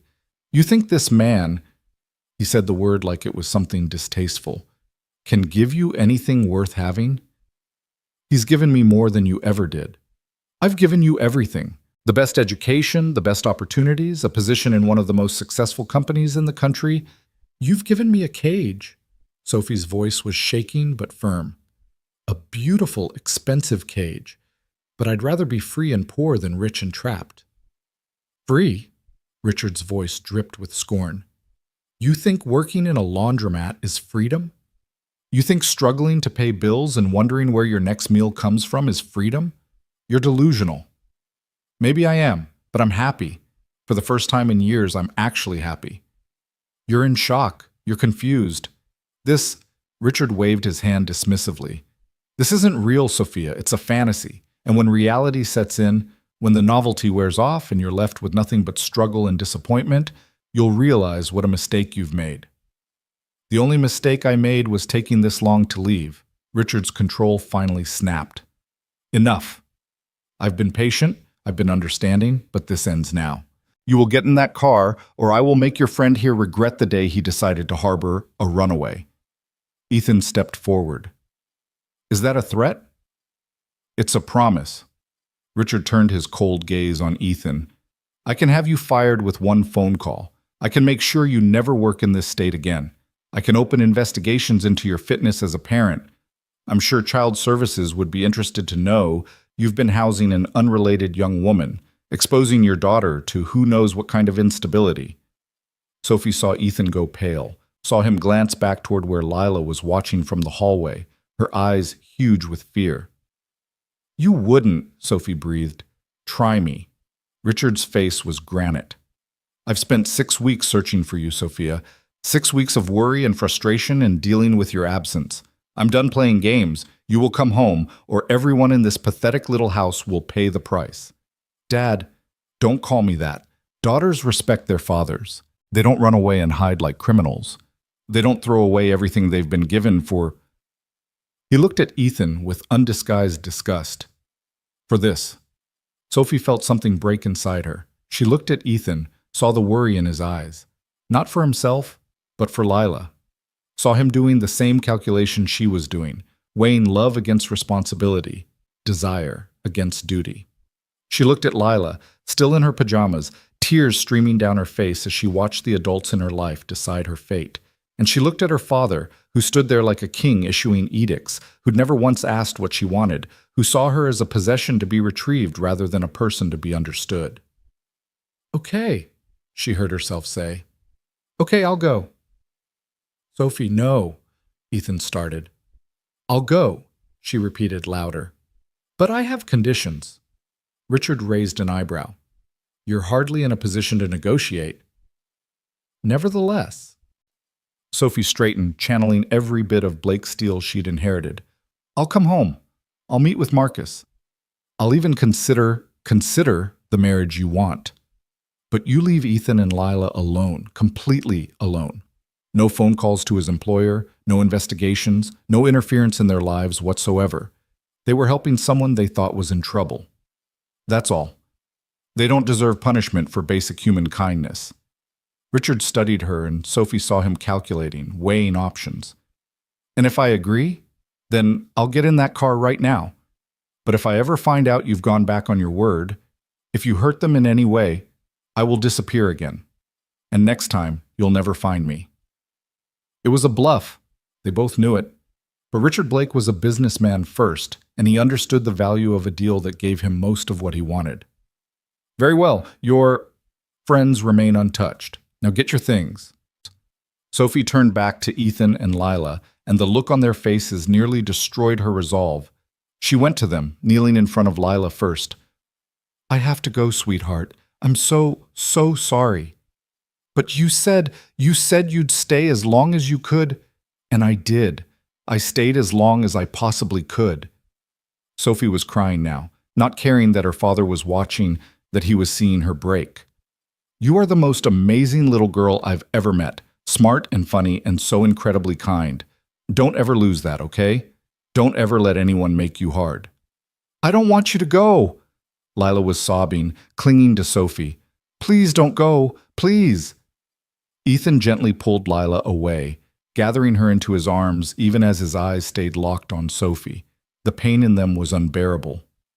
Thank you, Sophie said to him, her voice breaking. Thank you for seeing me, for... She couldn't finish. There were too many things to say, and none of them were adequate. Sophie, Ethan's voice was rough. This isn't over. I'll find a way. Don't. She pressed her fingers to his lips. Don't make promises neither of us can keep. Just remember me. Remember that what we had was real.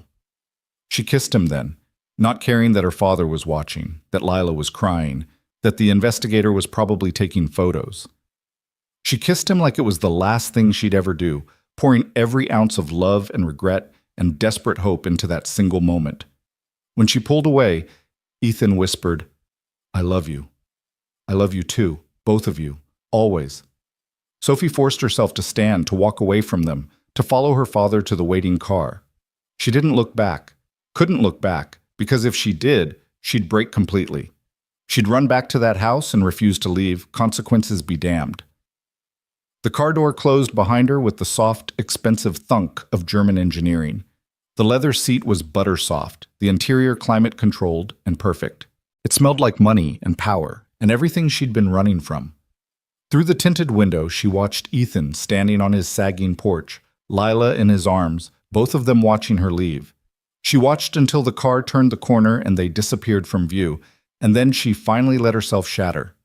Richard sat beside her in silence for several miles before speaking. "You'll thank me for this eventually, when you've had time to think clearly." Sophie didn't answer. She was thinking about burnt pancakes and blistered hands, and a 7-year-old calling her mama in her sleep. She was thinking about how wealth and power felt hollow compared to sitting on a cheap couch watching Disney movies. She was thinking about how she'd just chosen her cage over her freedom, and how it was the only choice that protected the people she loved. "The wedding is scheduled for December," Richard continued, apparently taking her silence as acceptance. "Marcus is looking forward to it. He's quite taken with you." Sophie turned to look at her father, really look at him. She saw the gray in his hair, the lines around his eyes, the expensive clothes that couldn't quite hide how tired he looked. And for the first time, she saw him clearly. Not as an all-powerful tyrant, but as a man who'd lost his wife and didn't know how to love the daughter he had left, so he controlled her instead. "I'll never forgive you for this," she said quietly. Something flickered in Richard's eyes, pain maybe, or regret, but his voice was steady when he replied. "I can live with that, as long as you're safe." "I was safe. I was happy. You were living in squalor with strangers. I was living with people who cared about me. Really cared, not because of my name or my connections or what I could do for them, but just because I existed. When's the last time you cared about me like that, Father?" Richard had no answer. They drove in silence back toward Minneapolis, back toward the penthouse, and the life Sophie had tried so hard to escape. With every mile, she felt pieces of herself being stripped away. The woman who'd worked at Carl's laundromat, who'd braided a little girl's hair, who'd fallen asleep in a man's arms on a worn-out couch. By the time they reached the city, Sophie Blake, heiress, daughter, corporate asset, was fully restored. The girl who'd been just Sophie, who'd been free and poor and happy, was buried so deep that she almost seemed like a dream. Almost. Because late that night, alone in her pristine bedroom with its designer furniture and silk sheets, Sophie could still feel the ghost of Ethan's kiss on her lips, could still hear Lila's laughter, could still remember what it felt like to be loved for exactly who she was. And she knew, with a certainty that terrified her, that this wasn't over. Couldn't be over. Because you can't put someone back in a cage once they've tasted freedom. You can lock the door, you can add more bars, you can make it beautiful and comfortable and filled with everything they're supposed to want, but they'll never stop trying to get back to what they lost. Never. The days that followed Sophie's return blurred together into a gray monotony that felt like drowning in slow motion. The penthouse was exactly as she'd left it, spotless, temperature-controlled, decorated with art that cost more than most people made in a year. It was a museum, not a home, and Sophie moved through it like a ghost haunting her own life.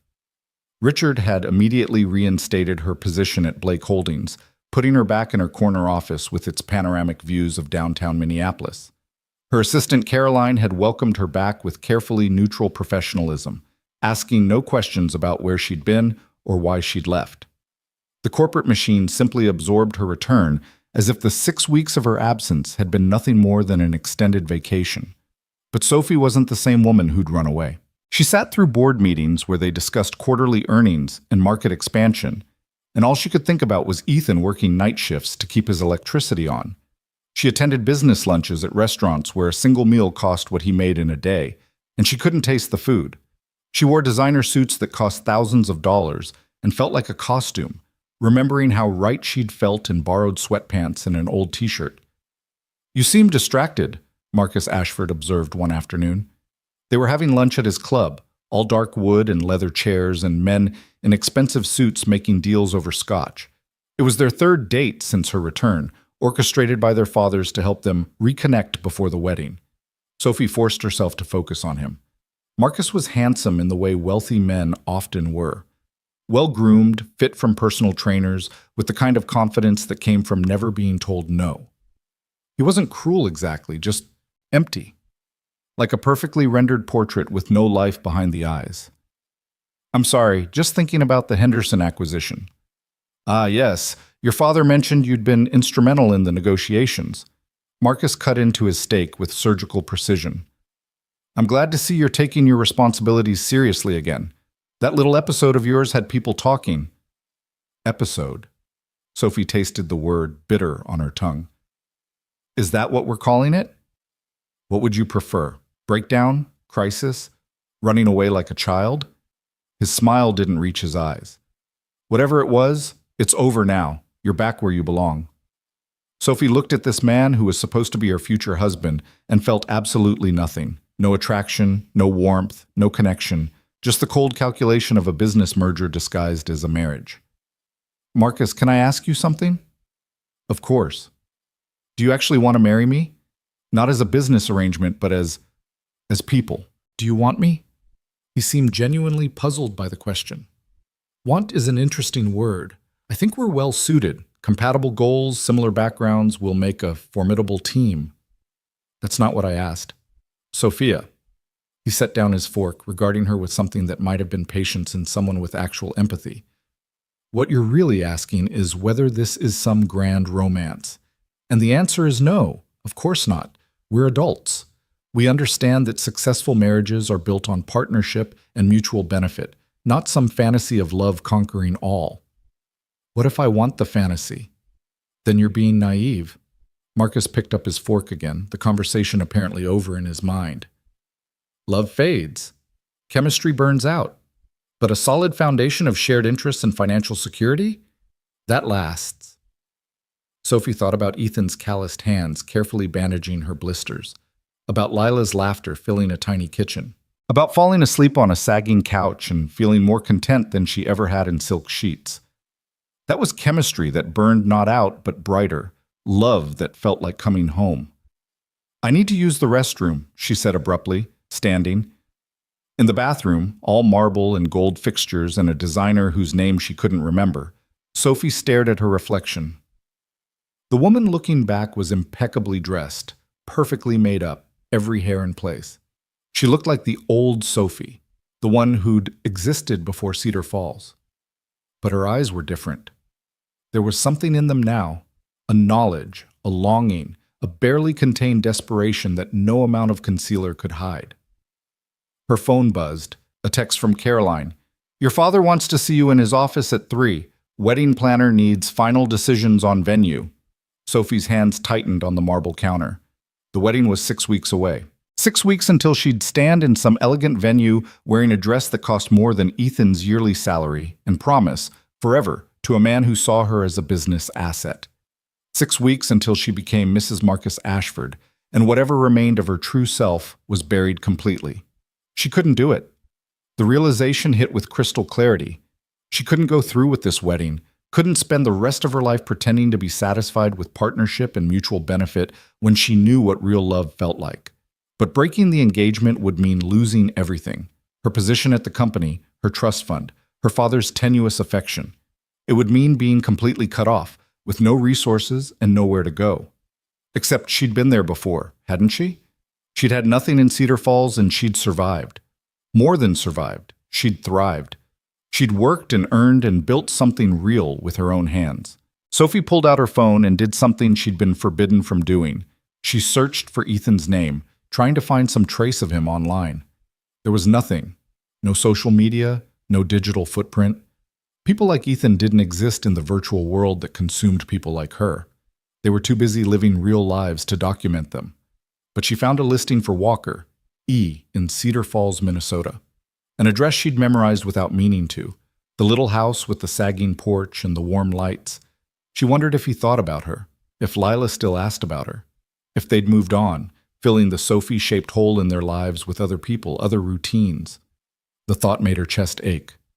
Pull yourself together, she whispered to her reflection. You made your choice. You protected them. That's what matters. But when she returned to the table, smiled at Marcus, and made pleasant conversation about catering options and honeymoon destinations, a part of her was already planning, already calculating, already looking for the escape route she'd need when the cage became too small to breathe in. 3 weeks after her return, Sophie's carefully maintained composure cracked during a fitting for her wedding dress. The designer had created something exquisite, layers of silk and lace, hand-beaded with crystals, with a train that went on forever. It was the kind of dress princesses wore, the kind that appeared in magazines and made other women sigh with envy. Sophie looked at herself in the mirror and wanted to scream.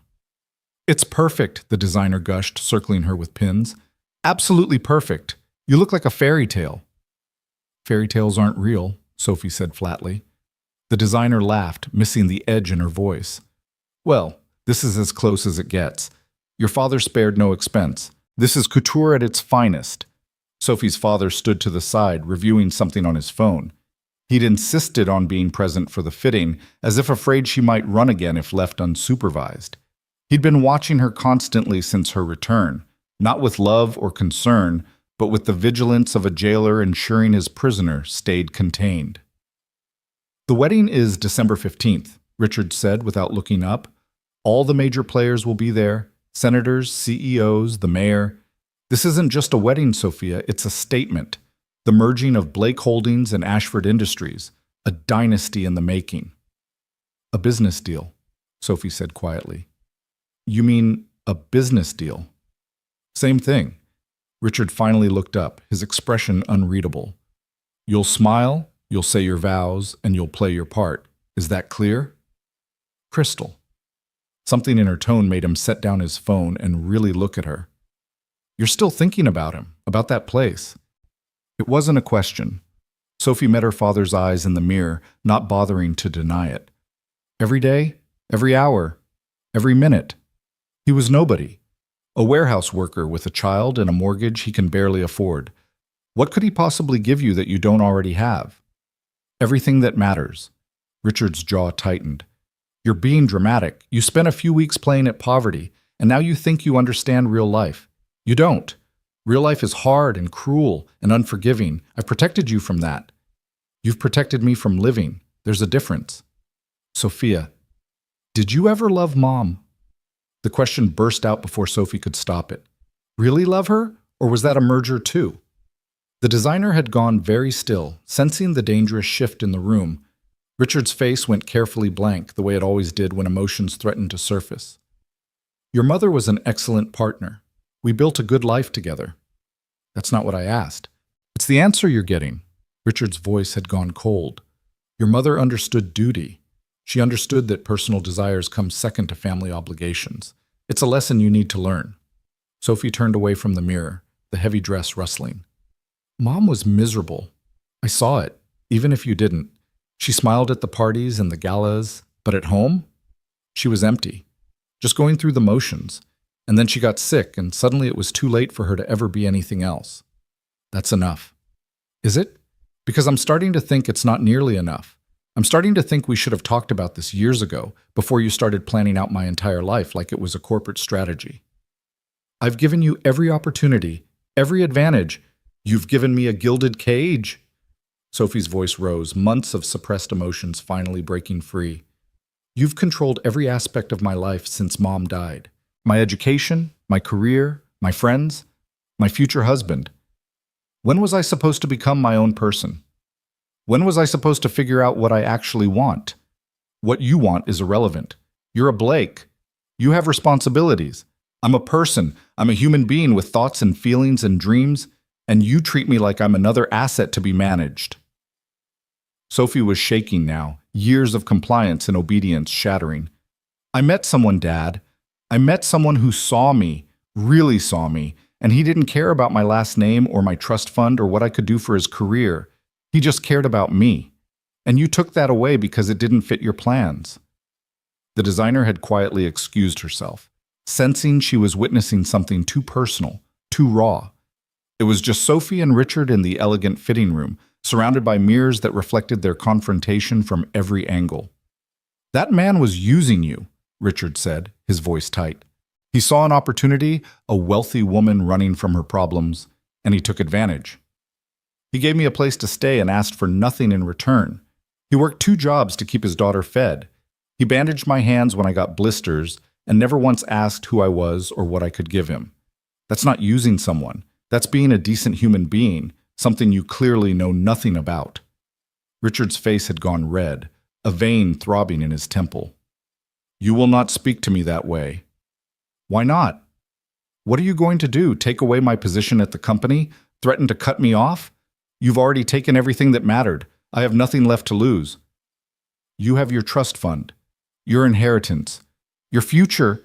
I don't want them. The words echoed in the elegant room. I don't want any of it. Not if it means spending the rest of my life pretending to be happy in a marriage that's really a merger. Not if it means becoming like you, cold and calculating and so focused on wealth and power that you can't even see what it's cost you. And what has it cost me? Richard's voice was dangerous now. Everything. Your wife, your daughter, any chance at real human connection. You're going to die alone in that penthouse, surrounded by expensive things and important people who don't actually care about you. And you'll never understand what you missed. The silence that followed was suffocating. Richard stared at his daughter like he'd never seen her before, like she'd become something incomprehensible. When he finally spoke, his voice was eerily calm. Get out of the dress. We're leaving. Dad, now. The ride home was silent and tense. When they reached the penthouse, Richard went directly to his study and closed the door. Sophie stood in the vast living room, still shaking from adrenaline, and realized she'd just burned a bridge she couldn't uncross. Her phone rang, an unknown number. Her heart leaped. Maybe it was Ethan. Maybe he'd found a way to call. But when she answered, it was her father's lawyer. Miss Blake, I'm calling to inform you that your access to company resources has been temporarily suspended pending a review of your position. Your company credit cards have been deactivated and your office access has been revoked. Mr. Blake will contact you when he's ready to discuss your future with the organization. The call ended before Sophie could respond. She stood there, phone in hand, and started to laugh. It was slightly hysterical, slightly unhinged, but genuine. Her father had actually done it.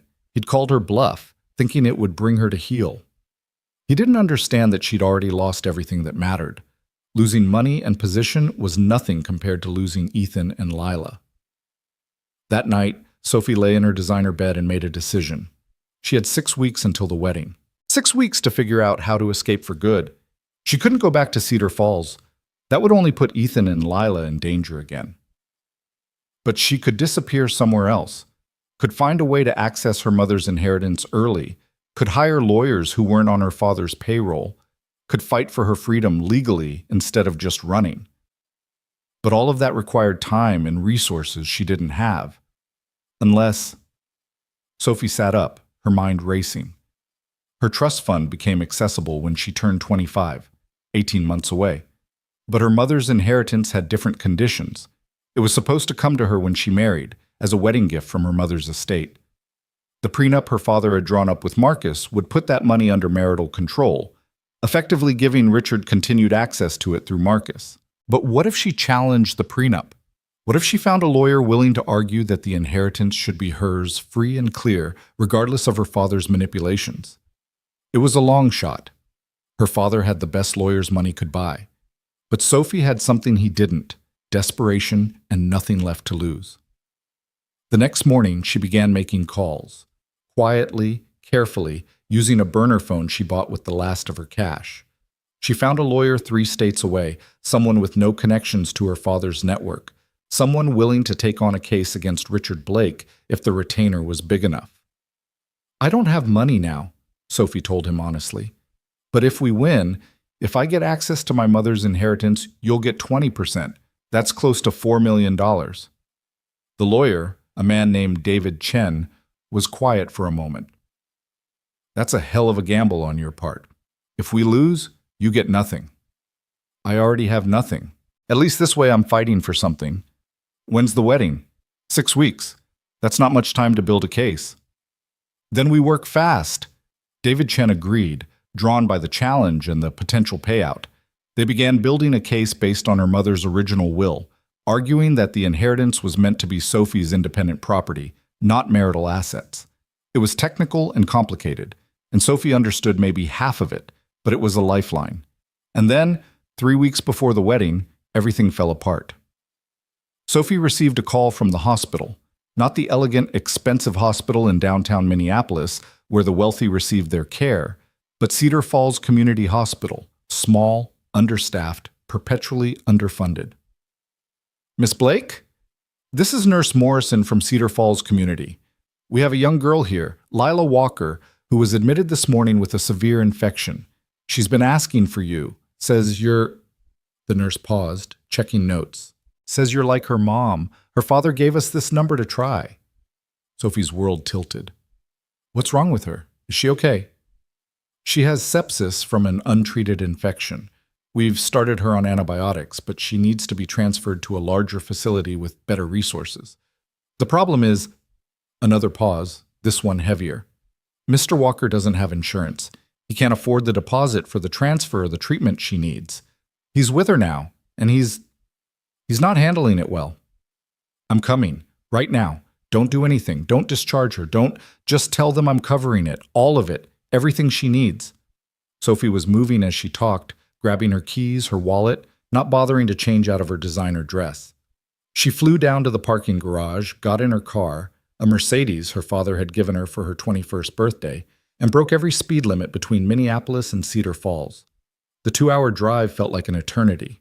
Sophie's mind conjured worst-case scenarios, each more terrifying than the last. Lila's bright smile gone forever. Ethan losing his daughter because he couldn't afford to save her. Both of them hating Sophie for leaving, for not being there when they needed her most. She burst into the hospital's emergency room, still in her expensive dress and heels, completely out of place in the small-town facility. Lila Walker, where is she?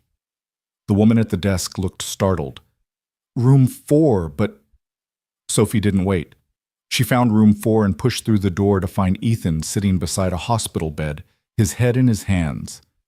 Lila lay there, so small and pale against the white sheets, IVs running into her thin arms. She looked like a ghost of the vibrant child Sophie remembered. Ethan? He looked up, and the devastation in his eyes nearly broke her. He looked like he hadn't slept in days, like he'd aged years in the weeks since she'd left. His clothes were wrinkled, his face unshaven, and when he saw her, something crumbled in his expression. Sophie, God, Sophie, I didn't know who else to call. I didn't want to drag you back into this, but she kept asking for you, and I can't. His voice broke. I can't afford the treatment. They want $40,000 just to transfer her to Minneapolis Children's Hospital. And I've got $300 in my bank account and a truck that's worth maybe $2,000 if I'm lucky. Sophie crossed the room in 3 strides and wrapped her arms around him. He buried his face in her shoulder, and she felt him shaking, felt the desperate fear of a parent watching their child suffer. It's okay. I've got it. I've got all of it. She pulled back to look at him. I'm here, and I'm not leaving. Not this time. You can't. Your father. I don't care about my father. I don't care about the wedding or the money or any of it. I care about you and Lila. That's all that matters. A weak voice came from the bed. Sophie? Sophie went to Lila's side, taking the little girl's hand carefully, mindful of the IV. Hey, sweetheart. I'm here. You came back. Lila's eyes were glassy with fever, but her smile was pure relief. I knew you would. I told Daddy you'd come back if we needed you. Of course I came back. I love you. Both of you. Sophie smoothed Lila's hair back from her forehead. And we're going to get you better, the best doctors, the best hospital, whatever you need. Promise? I promise. Sophie left Ethan with Lila and found the nurse. I need to speak to whoever's in charge. Now. 20 minutes and several phone calls later, Sophie had arranged for Lila's immediate transfer to Minneapolis Children's Hospital, one of the best pediatric facilities in the region. She put everything on her personal credit card, the one her father hadn't thought to cancel because it was in her name alone, left over from college. Bill everything to me, she told the administrator, sliding the card across the desk. Sophie Blake, every procedure, every medication, every night in the hospital, all of it goes on this card. Mr. Walker is not to receive a single bill. The administrator looked at the name on the card, recognition flickering in her eyes. Blake? As in Richard Blake? That's right. My father's lawyers will probably call you within the hour to cancel the charges. When they do, you tell them that this is my card, my decision, and I'm an adult who can incur my own debts. If they have a problem with that, they can sue me. Miss Blake, it's not negotiable. That little girl in there is the closest thing I have to family. Closer than blood, anyway. She needs help, and I'm providing it. End of discussion. The administrator nodded slowly, clearly sensing that arguing would be pointless. We'll have the ambulance ready for transfer within the hour. Sophie returned to room 4 to find Lila asleep, and Ethan still sitting beside her bed, holding her hand like he could keep her tethered to life through sheer force of will. I don't know how to thank you, he said without looking away from his daughter. I don't know how I can ever repay. Stop. Sophie sat down beside him. This isn't about repayment. This is about family. And like it or not, you two are my family. The only real family I've ever had. Your father is going to lose his mind. Probably. But I'm done letting him dictate my life. I'm done choosing his approval over what matters. She took Ethan's free hand, lacing their fingers together. I'm sorry I left. I'm sorry I let him bully me into going back. I thought I was protecting you, but all I did was hurt us all. You were trying to do the right thing. The right thing is being here. With you. With Lila. Everything else is just noise. They sat together in the sterile hospital room, holding hands over Lila's sleeping form, and Sophie felt something settle in her chest. This was where she belonged. Not in a penthouse or a corner office, not at business lunches or charity galas. Here, in this moment, with these people who loved her for who she was and not what she represented. The ambulance arrived, and they transferred Lila with careful efficiency. Sophie rode with them, refusing to leave the little girl's side, while Ethan followed in his truck. The drive back to Minneapolis felt surreal. Sophie had fled this city hours ago, desperate to reach Cedar Falls. Now she was returning, but everything was different. At Minneapolis Children's Hospital, they were met by a team of specialists. The best doctors, because Sophie had made it clear that money was no object. They whisked Lila away for tests and treatment, leaving Sophie and Ethan in a private waiting room that probably cost more per hour than Ethan made in a day. This is crazy, Ethan said, looking around at the expensive furniture, the flat-screen TV, the coffee service that rivaled what you'd find in a luxury hotel. This isn't... People like me don't get treatment in places like this. They do now. Sophie poured them both coffee, real coffee, from actual beans, not the instant kind Ethan kept in his kitchen. Because Lila deserves the best, and so do you. Sophie, I can't let you pay for all this. It's too much. It's not nearly enough. And anyway, it's my money, my choice. My father might control my trust fund and my inheritance, but this credit card is mine alone. I've never used it much. What's the point when everything's already provided? But I've been building credit for years. The limit is high enough to cover Lila's treatment and then some. And when your father finds out? Then he finds out. Sophie set down her coffee cup with more force than necessary. I'm done living in fear of his disapproval. I'm done pretending that his version of my life is the only option. I'm choosing this. I'm choosing you. Ethan looked at her for a long moment, and Sophie saw the exact moment when he stopped arguing, when he let himself believe that maybe, just maybe, they could make this work. The wedding, he said. It's in 3 weeks. There's not going to be a wedding. I already have a lawyer working on getting me access to my mother's inheritance. Once I have that money, I'll be financially independent. My father won't be able to control me anymore.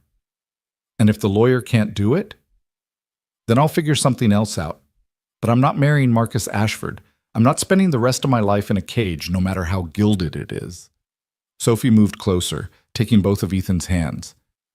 I'm in love with you, completely, impossibly, irrationally in love with you. And I know it's crazy. We've only known each other for a few months, and those months were hardly normal circumstances. But I've never been more certain of anything in my life. I love you too. Ethan pulled her close, and Sophie let herself sink into his embrace, feeling safe for the first time in weeks. But Sophie, you need to understand what you're giving up. Your father's not going to just let this go.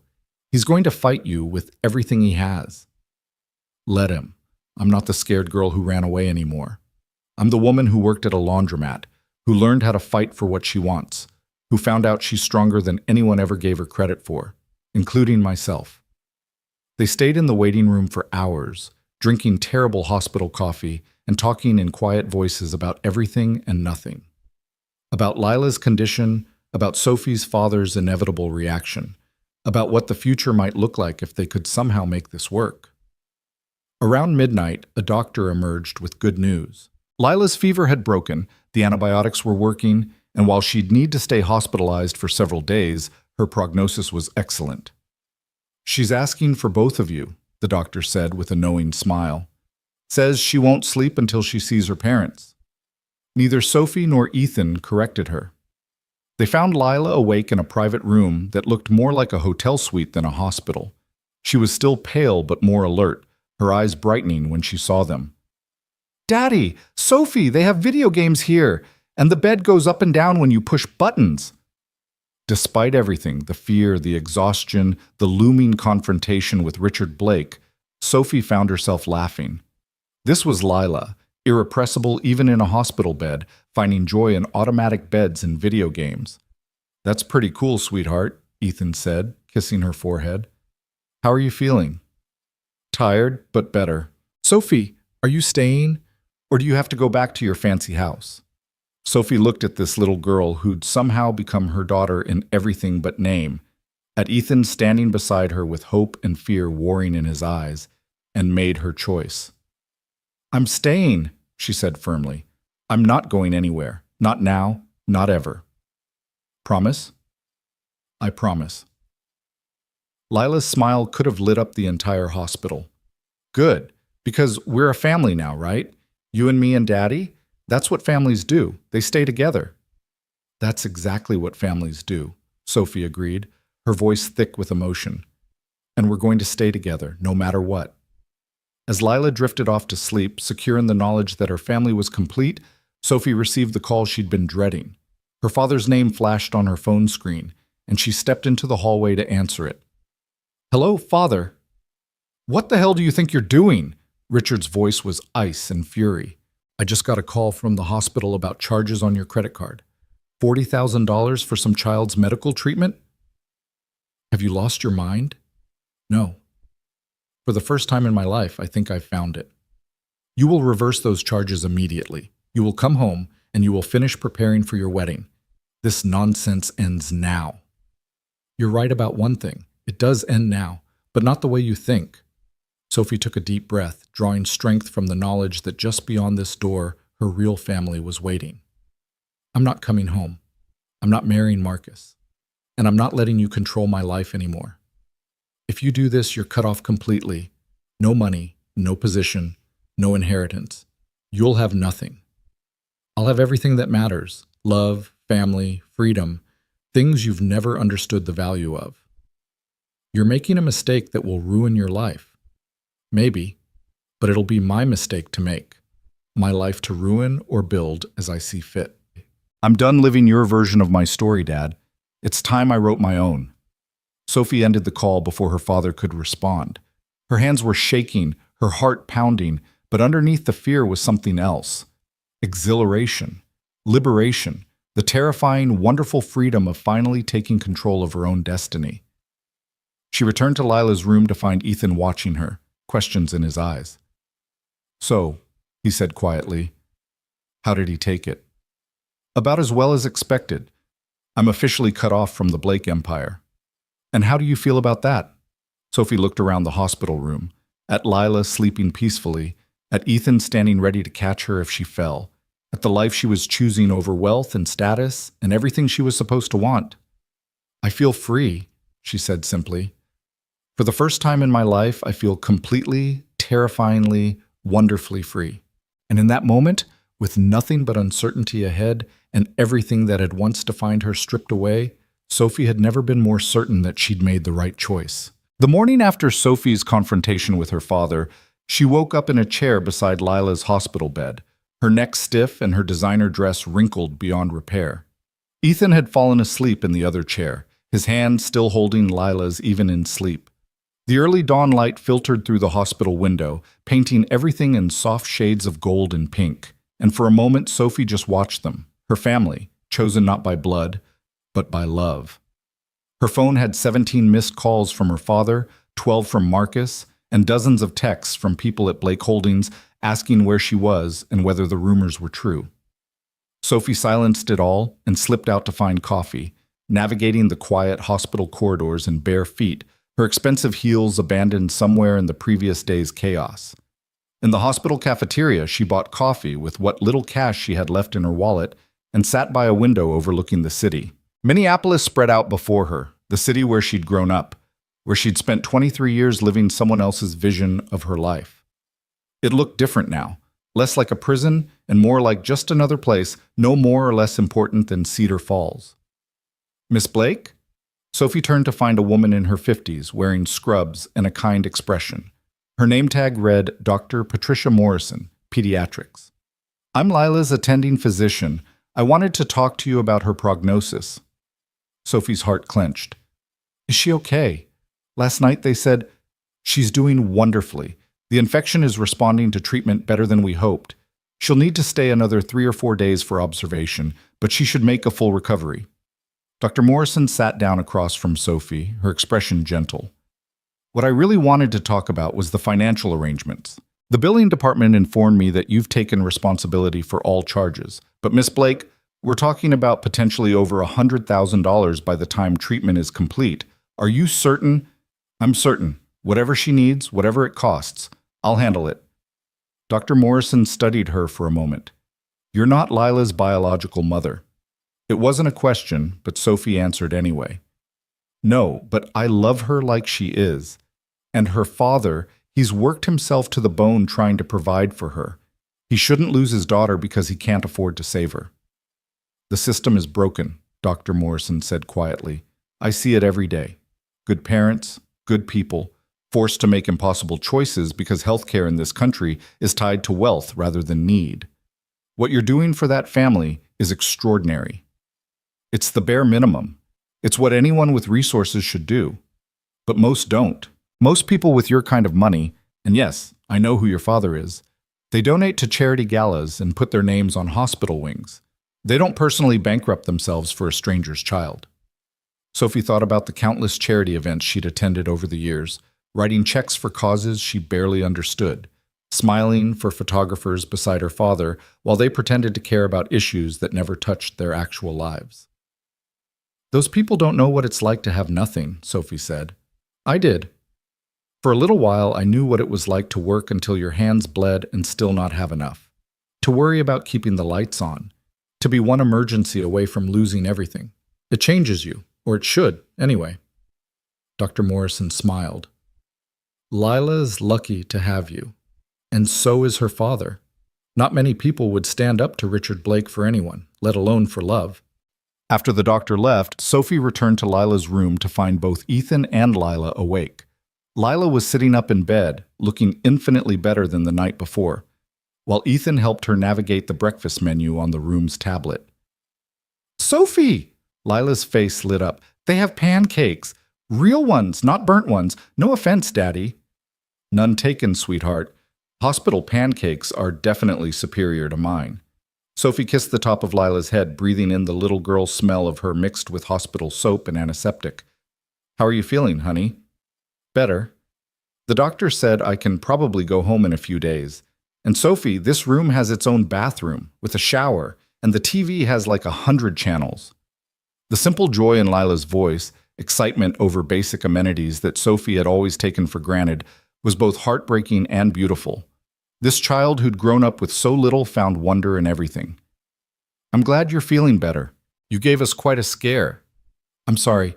I didn't mean to get sick. Daddy says I have to be more careful about washing my hands and stuff.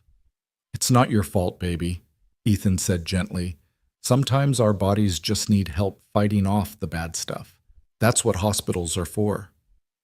After Lila had eaten and been whisked away for more tests, Sophie and Ethan found themselves alone in the room. The tension that had been building since yesterday finally surfaced. We need to talk, Ethan said, about what happens next. Sophie nodded, steeling herself. I know. I've been thinking about it all night. My father's cut me off completely. My credit card will probably be canceled soon. I'm surprised it hasn't been already. My lawyer says the inheritance case could take months, maybe years if my father fights it, which he will. So you'll have no money, no place to live once your father kicks you out of the penthouse. That's about the size of it, yes. Ethan ran a hand through his hair, looking exhausted. Sophie, I can't take care of you. I can barely take care of Lila and myself. My house is falling apart. I'm behind on every bill, and now with Lila's medical scare, I'm going to have to pick up even more shifts to make up for the time I've missed. I know. I'm not asking you to take care of me. I can get a job. A real job, not just temporary work. I have a degree. I have skills. I can support myself. Doing what? Your entire work history is at your father's company. Do you think he's going to give you a good reference? Do you think any company in Minneapolis is going to hire you when Richard Blake makes it clear you're persona non grata? Sophie's jaw tightened. Then I'll go somewhere else, somewhere his influence doesn't reach. There is nowhere his influence doesn't reach. The man is a billionaire with connections across the entire country. Sophie, you're not thinking clearly. You're making decisions based on emotion instead of logic. You're right. I am making decisions based on emotion, based on love, based on the fact that I've spent 23 years living logically according to my father's plans, and I was miserable. At least this way, if I fail, if I end up broke and struggling, it'll be because of my own choices. And what about Lila? What about us? You say you love us, but love isn't enough to pay rent or buy groceries or keep the heat on. I learned that the hard way when Melissa left. The comparison stung. Sophie felt tears burn her eyes. I'm not her. I'm not leaving because things got hard. I'm staying because things are hard, and I'm choosing you anyway. Are you? Or are you choosing an idea of us, the fantasy of playing house with the poor single dad and his cute daughter?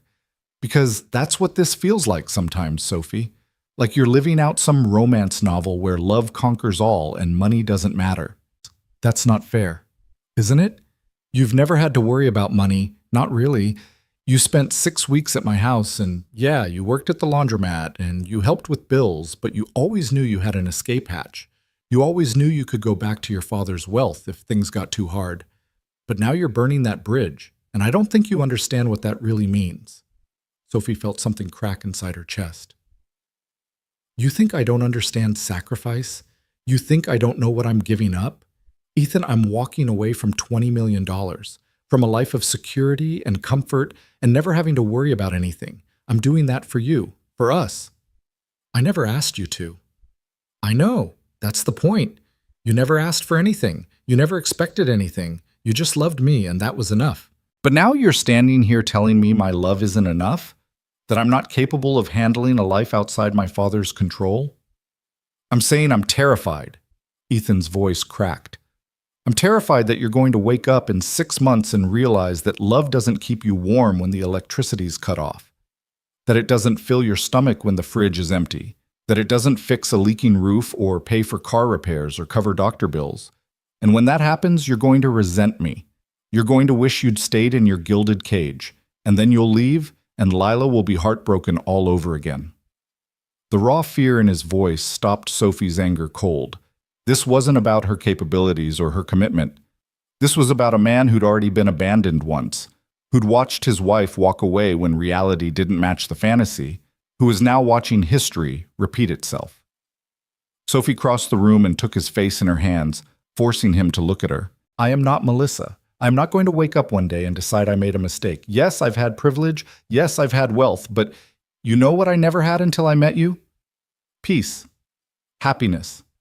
The feeling of being valued for who I am instead of what I represent. That's not a fantasy, Ethan. That's real. That's more real than anything I ever had before. Sophie, no, let me finish. I know I'm not perfect.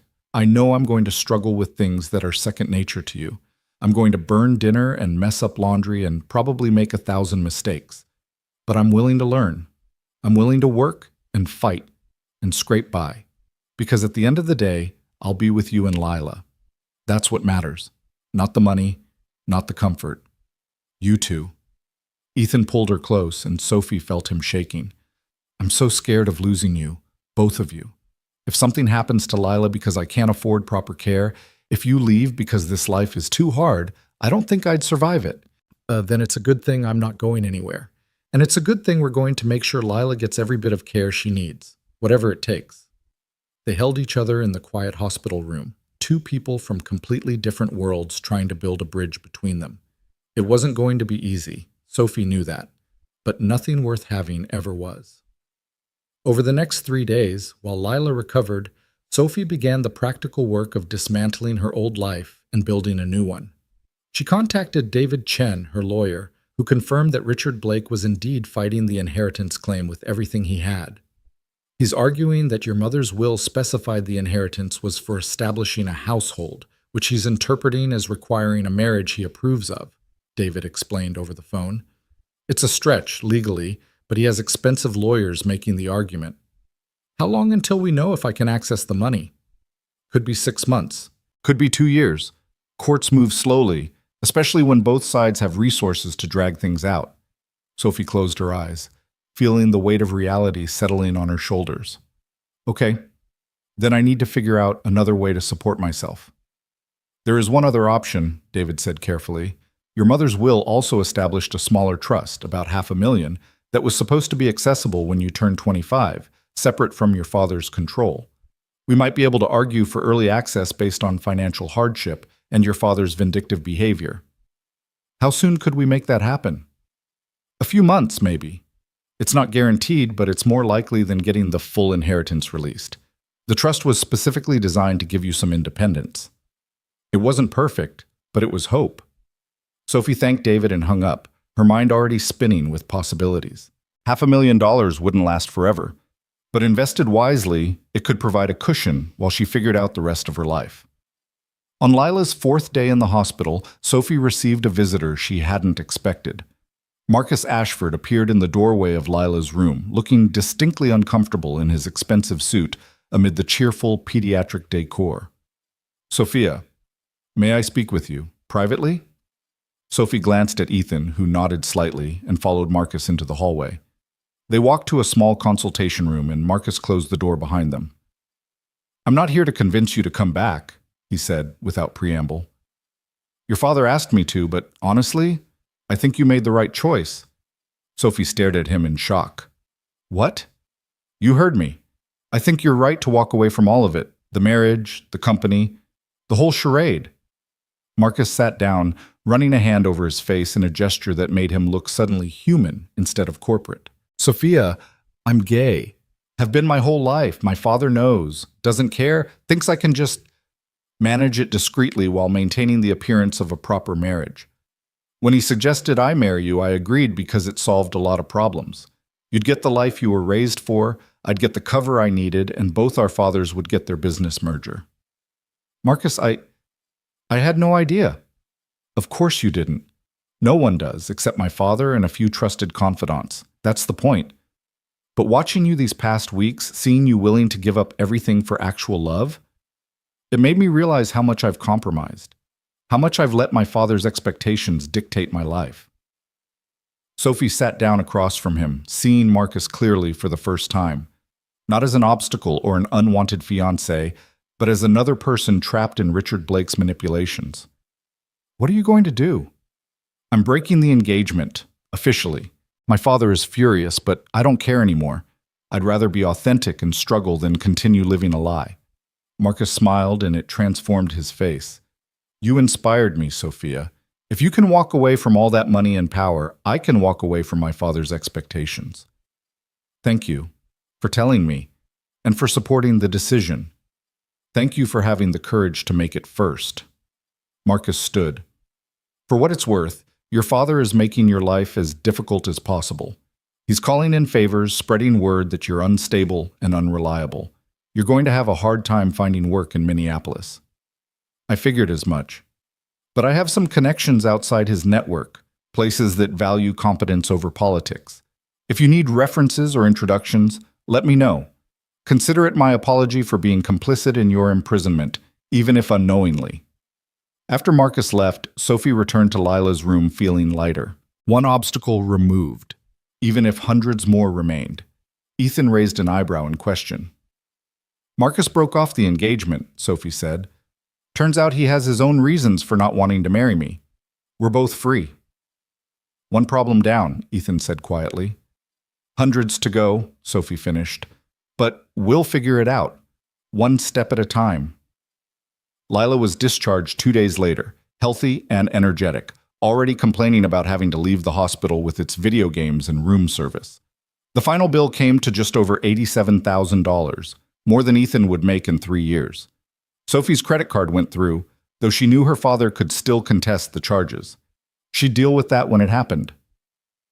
They drove back to Cedar Falls in Ethan's truck, Lila chattering excitedly in the back seat about everything she was going to tell her friends at school. Sophie watched the city fade in the rearview mirror and felt no regret. This was the right choice. It was the only choice. But when they pulled up to Ethan's house, Sophie's certainty wavered. The little structure looked even more run down than she remembered. The porch sagging ominously, the paint peeling in sheets. This was going to be her home now. No penthouse, no hotel-like hospital rooms, just this small, broken house and the people inside it. "It's not much," Ethan said quietly, following her gaze. "It's perfect," Sophie said, and meant it. Over the next few weeks, they fell into a new rhythm. Sophie moved what few possessions she'd retrieved from the penthouse into Ethan's house. A single suitcase of clothes, her mother's jewelry box, and nothing else. Ethan insisted she take his bedroom while he slept on the couch, but Sophie refused.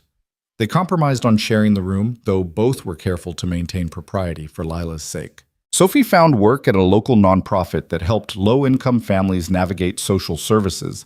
Ironic, given her background, but the director, a fierce woman named Janet Rodriguez, saw past Sophie's pedigree to her genuine desire to help. "Your father called me," Janet said during Sophie's first week. "Tried to convince me you were unstable and I shouldn't have hired you." Sophie's heart sank. "I understand if you need to let me go." "Let you go? Hell no. Anyone Richard Blake hates that much is probably doing something right. Plus, you're good at this work. You have empathy these families need. You've been there. Maybe not the exact situation, but you understand what it's like to feel powerless. That's valuable." The pay was modest, $32,000 a year, a fraction of what Sophie would have made at Blake Holdings. But it was honest work that mattered. She helped families fill out Medicaid applications, connected them with food banks and utility assistance, advocated for them when systems failed. And every person she helped reminded her why she'd made the choice she did. Evenings were spent at the house with Ethan and Lila. Sophie learned to cook properly, no longer burning everything she touched. She helped Lila with homework, braided her hair every morning, attended parent-teacher conferences with Ethan. They fixed what they could in the house. Sophie learning how to use tools, how to patch drywall, how to make do with limited resources. It was hard. Harder than anything Sophie had ever done. There were nights when the heat didn't work, and they huddled together under blankets. Days when Sophie's feet ached from standing all day at work, when the bills piled up faster than they could pay them, when she wondered if love really was enough. But then Lila would laugh at something silly, or Ethan would pull Sophie close on the sagging porch and tell her she was beautiful, or they'd share a meal they'd made together, and Sophie would remember why every struggle was worth it. 3 months after Lila's hospital stay, David Chen called with news. The court had agreed to release Sophie's smaller trust fund early, citing her father's controlling behavior and her genuine financial need. It wasn't the full inheritance, but $500,000 would change everything. "What do you want to do with it?" Ethan asked that evening after Lila was asleep. They sat on the porch, wrapped in blankets against the November cold, watching their breath mist in the air. Sophie had been thinking about this since David's call. "I want to invest most of it, safe, boring investments that will give us security long term. But some of it, I want to use now for things that matter." "Like what?" "Like fixing this house properly. Like setting up a college fund for Lila. Like buying you a truck that doesn't break down twice a month. Like," Sophie took a deep breath, "like maybe starting something of our own. A business. Something we build together." Ethan was quiet for a long moment. "What kind of business?" "Remember how you said you always wanted to open a restaurant? What if we did that? Not a fancy place, but something simple. Comfort food, honest prices, a place where people like us can afford to eat. We could call it Walker's Corner or something. Make it a real family business." "Sophie, running a restaurant is incredibly risky. Most fail in the first year. So did running away from my father. So did falling in love with you. So did every good decision I've ever made. I'm kind of done playing it safe." Ethan laughed, pulling her closer. "You're crazy, you know that? Crazy about you. Is there a difference?" They spent the next several months planning. Sophie kept her job at the nonprofit. The work mattered too much to abandon, but nights and weekends were devoted to building their dream. They found a small space near the park in Cedar Falls, formerly a coffee shop that had gone under. The rent was manageable, the location perfect for foot traffic. Ethan handled the food, developing a menu of the comfort dishes his mother used to make: pot roast, meatloaf, chicken chin and dumplings, homemade soups. Sophie handled the business side, though she was learning as she went, figuring out permits and suppliers and all the mundane logistics that went into running a restaurant. They did most of the renovation work themselves, with help from friends they'd made in Cedar Falls. Carl from the laundromat helped with plumbing. Mrs. Chen sewed curtains. Janet from the nonprofit connected them with out-of-work contractors willing to trade services for meals. The community wrapped around them, supporting this venture in ways that reminded Sophie why small towns mattered. Lila was their most enthusiastic helper, convinced that being part of a family business made her infinitely cooler than her classmates. She insisted on having a role: official greeter and quality control tester for desserts. "Someone has to make sure the brownies are good enough," she said seriously. "It's an important job." 6 months after leaving her father's world, Sophie stood in Walker's Corner on opening day and felt something she'd never experienced at Blake Holdings: pride. Not the artificial pride of her father's approval or corporate achievements that meant nothing, but real pride in something she'd built with her own hands. The restaurant was small and imperfect. The tables were mismatched secondhand finds, the walls painted by hand, the menu written on chalkboards Lila had decorated with drawings. It was nothing like the elegant restaurant Sophie had grown up dining in. It was better. "You ready?" Ethan asked, his hand finding hers. "Terrified," Sophie admitted. "What if no one comes? What if the food's terrible? What if we've made a huge mistake?" "Then we'll figure it out. Together. That's what we do." They opened the doors, and people came. Not a flood, but a steady stream. People from town who'd watched them work on the space, who'd known Ethan for years, who were curious about the former heiress who'd given up everything for love. The food was good, the prices fair, the atmosphere warm. By closing time, they were exhausted but exhilarated. They'd made enough to cover expenses and then some. It wasn't a fortune, but it was honest money earned through their own efforts. "We did it," Sophie said, collapsing into a chair while Lila cleaned tables with far more enthusiasm than effectiveness. "We actually did it." "We did," Ethan agreed, sitting beside her. "And we'll do it again tomorrow. And the day after that. Until we can't anymore, or until we build something sustainable. Either way, we did it together." That night, after Lila was asleep and the house was quiet, Ethan and Sophie sat on their porch, newly reinforced and no longer sagging, and talked about the future. "I got a letter from my father today," Sophie said quietly. "First contact in 6 months. His lawyers are still fighting the inheritance claim, but he said he's willing to talk, to discuss terms for reconciliation." "What kind of terms?" "The usual. Come back to Blake Holdings in some capacity, resume a relationship with him, stop embarrassing the family name. In exchange, he'll release some of my mother's inheritance and stop actively sabotaging my life." "What do you want to do?" Sophie thought about the girl she'd been a year ago, desperate, trapped, willing to run away in the night rather than face another day in her father's world. She thought about the woman she'd become, scarred and struggling, but fundamentally happy, surrounded by people who loved her for who she was. "I want to write him back and tell him I'm exactly where I want to be, that his money doesn't interest me anymore, and his approval means nothing compared to the life I've built." "But," Sophie paused, surprised by her own thoughts, "but I also want to tell him that if he ever wants to know his granddaughter, because that's what Lila is to me now, he knows where to find us. That the door isn't completely closed if he's willing to walk through it as a father instead of a tyrant." "You think he'll take you up on it?" "Probably not. Richard Blake doesn't do things on other people's terms, but at least I'll know I tried, that I was the bigger person." Ethan pulled her close, and Sophie rested her head on his shoulder, breathing in the familiar scent of him, coffee and cooking and home. "I love you," she said, the words no longer scary but simply true. "I love this life we've built, even the hard parts, especially the hard parts because they're ours. I love you too, and I'm sorry I ever doubted you. Sorry I compared you to Melissa. You've proven yourself 1,000 times over. I'll probably have to prove myself 1,000 more before you completely believe I'm not going anywhere. Probably, but I've got time." They sat in comfortable silence, watching the stars emerge in the November sky. Somewhere in Minneapolis, Richard Blake was probably working late in his office, surrounded by expensive things and important people, completely alone. Sophie felt a twinge of pity for him, not enough to regret her choices, but enough to hope that someday he might understand what he'd missed. Inside the house, Lila called out, "Sophie, can you come tuck me in and tell me the story about the princess who chose adventure?" "That's you," Ethan said softly. "The princess who chose adventure." "No," Sophie corrected, standing and pulling him up with her. "I'm the girl who chose love. There's a difference." She went inside to find Lila already in bed, her room warm and safe, decorated with drawings she'd made of their family, always 3 stick figures labeled Daddy, me, and Sophie. Never 2. Always 3. "Tell me the story," Lila demanded, snuggling under her blankets.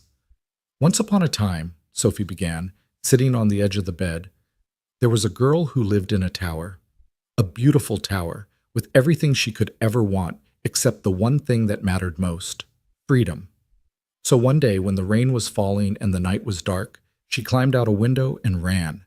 She told the story while Lila's eyes grew heavy, while Ethan leaned in the doorway watching them, while the house settled around them with all its familiar creaks and groans. She told the story of a girl who found a family in the most unexpected place, who learned that home wasn't a building, but the people inside it, who discovered that love required courage, but gave back more than it asked.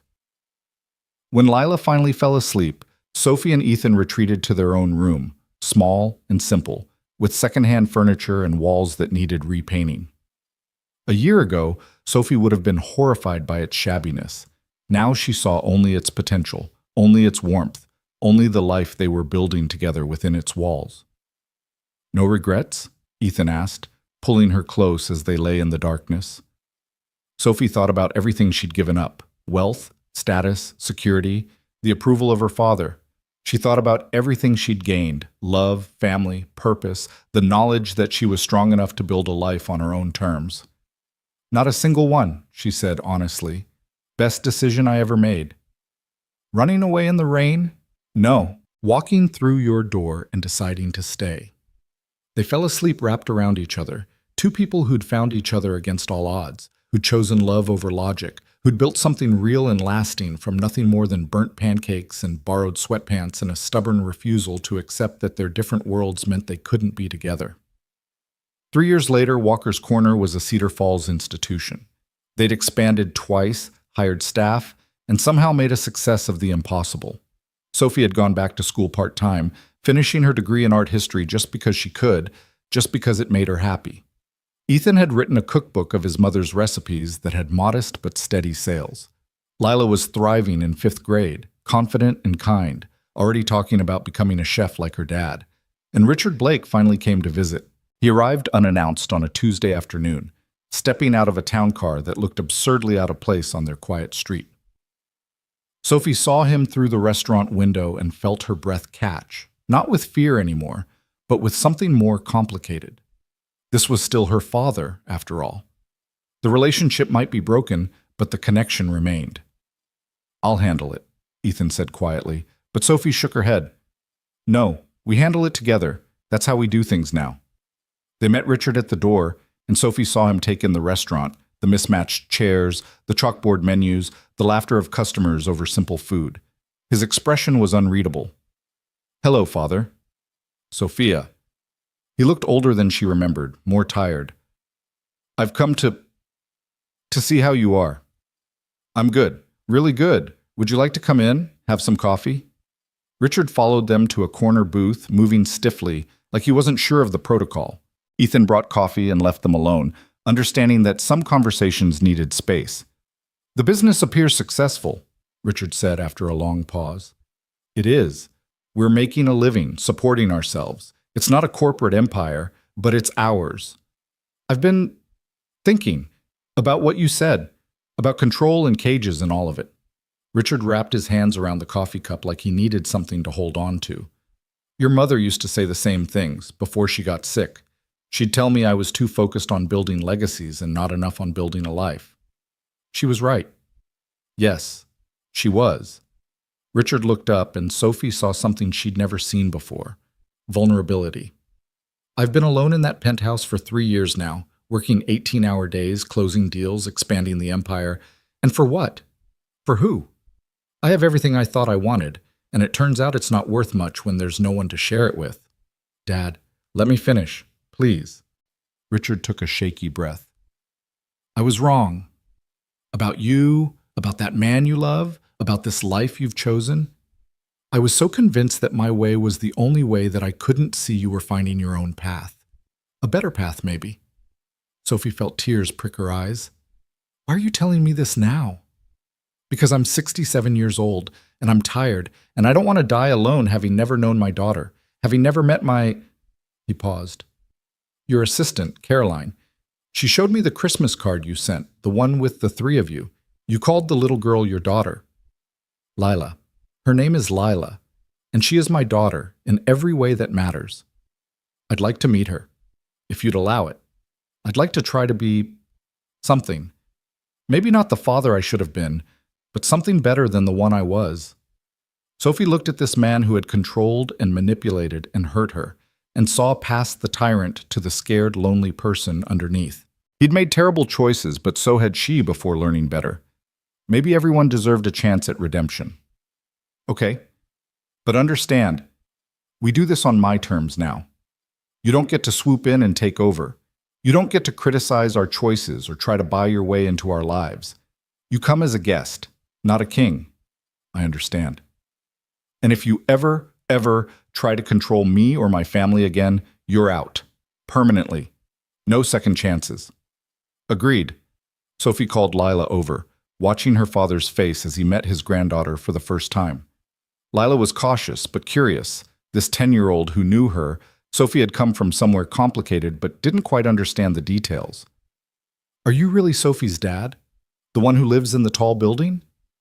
I am, Richard said, and Sophie heard his voice crack slightly. I'm sorry I haven't been around before. I've made some mistakes. It's okay. Grown-ups make mistakes sometimes. That's what Sophie always says. The important thing is you try to fix them. Richard looked at Sophie, and she saw him really seeing her, not as a corporate asset or a disappointment, but as a woman who'd built a good life and raised a wise, kind child. She's right, and I'm trying to fix them, if you'll let me. The reconciliation was slow and imperfect. Richard came to dinner once a month, stilted and uncomfortable at first in their small house, slowly learning how to be a grandfather and father instead of a CEO. He and Ethan developed a wary respect, 2 men from different worlds united by love for the same woman. He never did release the full inheritance. The legal battle continued, though with less venom. But Sophie found she didn't care anymore. The trust fund had been enough to give them security, and the restaurant provided the rest. They weren't wealthy, but they were comfortable. More importantly, they were happy. On Sophie's 27th birthday, Ethan proposed. Not with some elaborate production, but simply on their porch, where they'd first admitted they loved each other. The ring was modest, all he could afford, but Sophie treasured it more than any of the jewelry her father had ever bought her. I know I should have asked sooner, Ethan said, nervous despite the fact that they'd been building a life together for years. I know we're basically already married in every way that matters, but I wanted to make it official. Wanted you to have my name if you want it. Wanted Lila to know for certain that we're a family forever. Yes, Sophie said, laughing through happy tears. Yes, absolutely yes. I've been waiting for you to ask. They were married 2 months later in a simple ceremony at the restaurant, surrounded by friends from Cedar Falls and Sophie's small nonprofit family. Richard walked her down the aisle, tears in his eyes, finally understanding what his daughter had been trying to tell him all along, that love wasn't a merger or a business deal, but something wild and messy and worth fighting for. Lila was the flower girl, taking her duties very seriously, making sure every petal was distributed with precision. She'd cried when Sophie and Ethan officially adopted her a month before the wedding, becoming Lila Walker Blake, a name that bridged 2 worlds. You're really my mom now, Lila had whispered when the adoption was finalized, like legally and everything. I've been your mom since the day I met you, Sophie had replied. The paperwork is just catching up. Standing at the altar, a simple arch they decorated with flowers from Mrs. Chen's garden. Sophie looked at Ethan in his thrift store suit and Lila in her carefully chosen dress, and the gathered crowd of people who'd supported them through everything, and felt a completeness she'd never known in her father's world. "I love you," she whispered to Ethan as they exchanged rings. "I love you too. Always have. From that first rainy night. The night I was lost and you found me." "No," Ethan corrected gently. "The night we found each other." They kissed as husband and wife, and the small gathering erupted in applause. It wasn't a fairy tale wedding. There were no ice sculptures or champagne fountains or designer gowns. It was better. It was real. The reception was held at Walker's Corner, naturally, with food they'd cooked themselves and music from a local band that played for tips. Richard Blake danced stiffly with his daughter, trying hard to be present, to be human, to make up for lost time.